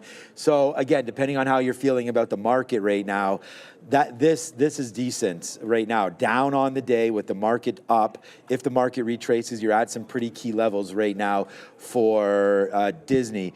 We don't have Adara here today, so she's we'll hopefully be back tomorrow. Sharif's been filling out for the news, as is Brendan. So during the midday, we'll try to pipe in and give you guys whatever is happening. So get ready for that. A little bit light on the news today, anyways. Really. Okay, so Intel. And then nothing from the quantum thing. Yeah, I'm here. When Nothing does it from be- quantum yet, and we got everything in our ear, anyways, right? So we're right here. We're ready to go. If anything happens, we'll give it to you. But you know what's been happening? Fire off those cannons one more time because Intel, man, the trade that we like and I like and Neil likes and we all like it. We only made a couple ins and outs here. By a couple, I mean we have. Again, we haven't traded that many shares, but 36 individual fills so far here today. Many of you may think that's a lot, and so do I. I wish we had waited just for the 200-period moving average, but again, we had a lot of bullets to fire on this name. We were a little bit confused at why it was really ripping there today. The market and Intel was holding. Again, like the name, if the market gives it up, oh boy, I think we do have, and Obi's not here today, by the way. We do have a nice move to the downside.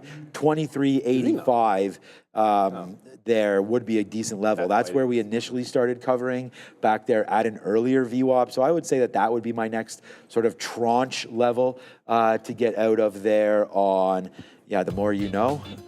I don't have that. Yeah, no, neither do I. I only said that because people in the chat are like, how many tranches are you taking and all this kind of stuff? I was like, okay. And yeah, Joe said this yesterday. I also, every day on the way in, I listen to Mad Money. So I listen to the first 10 minutes. So I listen to the podcast every day. And it's just the first 10 minutes that he talks about. I don't listen to his guests. I don't listen to his anything. But he gives like a little quick rundown of everything. Yesterday he had Jensen on. I didn't listen to it, but he was on there again. And that just goes back from watching it as a kid and just, again, value investing. The guy's made me ridiculous amount of money because I've been investing myself since 20 years old. I watched Kramer. And now that I'm 25, I mean, that was a great 5. Yeah, okay. That was about. Come on now. That was a great 5-year run we've had in the market lately. So my hat's off to you, Mr. Kramer. 25 was fun. Yeah, 25 was a good age. The best part about that age is like the healing factor. Right. Like you're like Wolverine when you're younger, when you get injured. That's the best part. Well, there's a lot of good things. Metabolism, but that's also the other thing. It's good times. No, I used to love Cuddle and Kramer, like listening back in the day, because I've said this before. I was the opposite. I was the polar opposite of Sean. Like I invested in all of the safe stuff first. Yeah. Like ETFs, indexes. I actually just looked back. Indexes and mutual funds and dividend funds. I did that first, and then I got into individual stocks. Right. But I mean, you just buy and hold it, and you're gonna be good to go. My largest Canadian name, I actually looked at it. No, they're all, my largest Canadian name is the CDRs. Like I've been buying those hand over fist. But I don't count those. I count those as American. that's what I'm saying. So my largest actual individual Canadian holding is still Enbridge. Same here. And that was one of the first Every names. Canadian, they're big. Well, I shouldn't say every Canadian. Yeah, Most of the Canadians I know, most of the Canadians I know, the #1 stock they own in Canada Joe does is Enbridge. Get some Enbridge. Okay, Pays a good dividend, solid 3 name. or 4. And anyways, I like it. I'm not. Why am I sitting there trying to sell it? We'll let Raheem the next time he comes on tell you how great a company that is. There was something I was going to get to that wasn't Palantir. Palantir's a beast. Oh, Amazon. That's what it was. We only have 5 minutes Never to go. heard of it. Amazon still hasn't dipped, everybody. It's When not. you dip, we dip. It's not doing it. It's not doing it, but it is going to. I shouldn't say it's going to. It is highly improbable that it just only goes one direction all day. And I do think there's an opportunity to get into this, especially for this reason. It is chilling right now in front of the 200 period moving average. Of course, it could possibly break it out. That's another chance. But I think you get a dip off of this level. I don't know if I want to revert it because it's a strong stock, but every time I say that, it's like it's at a resistance level and it's got a pretty distinct trend. If a really tight entry ends up there for Amazon, I mean where you can get the trend break and not have to risk like 50 cents to $1, but like underneath that, then I would take a trend break. But I don't want a high risk short on Amazon because I want to buy the dip on this thing for the afternoon. Whether it's VWAP, whether it's 197, it's like almost don't care. It's just a Daryl Flinch liking it as well. Oh, we got a super chat we didn't get. My bad. We got time. Down to Sky. You guys are doing great. Can you please quickly analyze Target, symbol TGT? Ooh, yeah.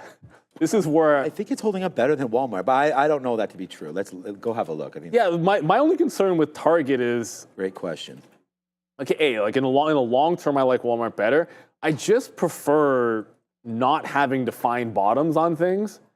And I get it. If you find the bottom, you're going to get absolutely rewarded for it. I would argue, I don't understand why it's so bad. I don't get it. Every time I'm in Florida, like I was in Florida last year, and at the beach, there were kids that choreographed a dance begging their parents to take them to Target. That's how much they love Target. Like, and everybody loves Target. Canadians that I know. love Target. But at the same time, look at the chart. So I don't necessarily get it. I won't pretend to get it. What I usually want to see is a trend break when it's this bad to the downside. So if you're not breaking the trend, at least this downtrend to give you some kind of an entry, I would say if I don't understand it, then I just try to stay away from trying to bottom pick it.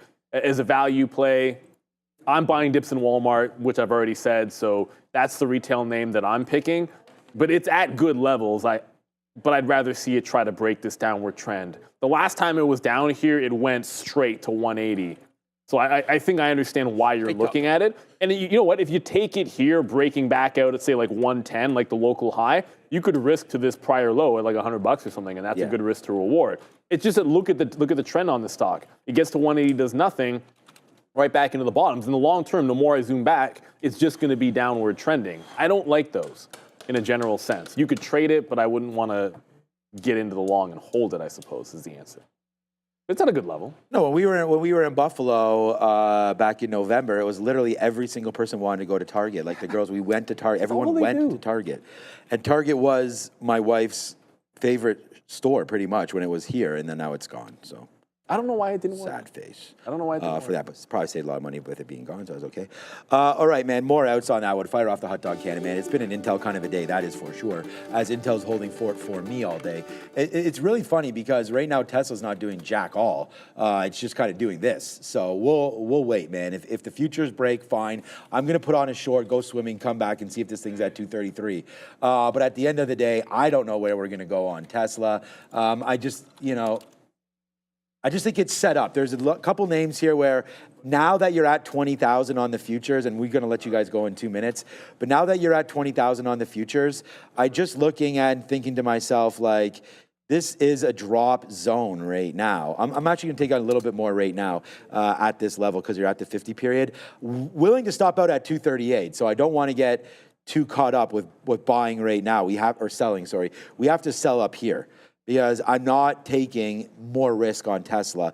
We had not a big risk, but our biggest position was in this area that eventually got blown out. Now, our only good shorts were waiting for some better levels, not playing in the middle, especially when we do have a little bit of barcode happening right now. So do I think we can retrace back to VWAP? Yes. I mean, we just shorted a little bit more here at 46. Now my average price is 237. I think this is well worth $1 risk. So that's pretty much what we're in right now, waiting to see if that dollar does hold out for us.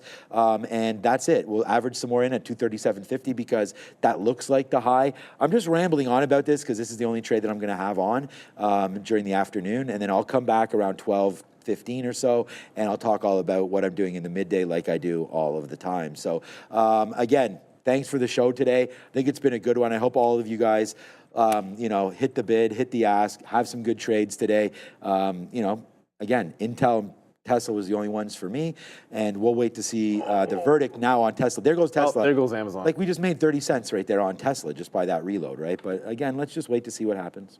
Yeah, I'm just going to hold on to, and I have a stop above VWAP, just above 60 on Rigetti, because it and QBTS are just holding lower. But there was just the trend break and then the breakdown of the prior bar on Amazon. Every time this happens and I don't get a fill in the breakdown, I just leave my order in. It's a 3-minute candle. It can always come right back in and pick me up, and then I just throw my stop in, which I already have my stop in because you can throw the stop without being in position, obviously. I would suppose on most platforms. Certainly you can on ours. So I'm going to leave that order in there. Rigetti just came down. It finally refilled at 45, so I'm just going to jump right back on the offer. Where's QBTS, by the way? Jump right back on the offer here. The difference is Rigetti was at VWAP with a nice little trend that it could break, and QBTS was just sort of chilling at 10. The 10 even's kind of a level on QBTS. Like I said, I bungled the short at VWAP because I wasn't able to get all in on that. It is 11 o'clock. We'll be back at 2 Bungled for everybody, but right now, you know who you got. Someone who's been doing double duty, triple duty today. The professor was up at the news desk, helping with the watch list. What's the triple duty? He was helping with the watch list this morning. Oh, helping with the watch list. Nice. This morning. But thank you for that, Sharif. And you've got Joey options. So let's go right over to the midday. Doing triple work. Learn to learn to trade with the professor and Joey options.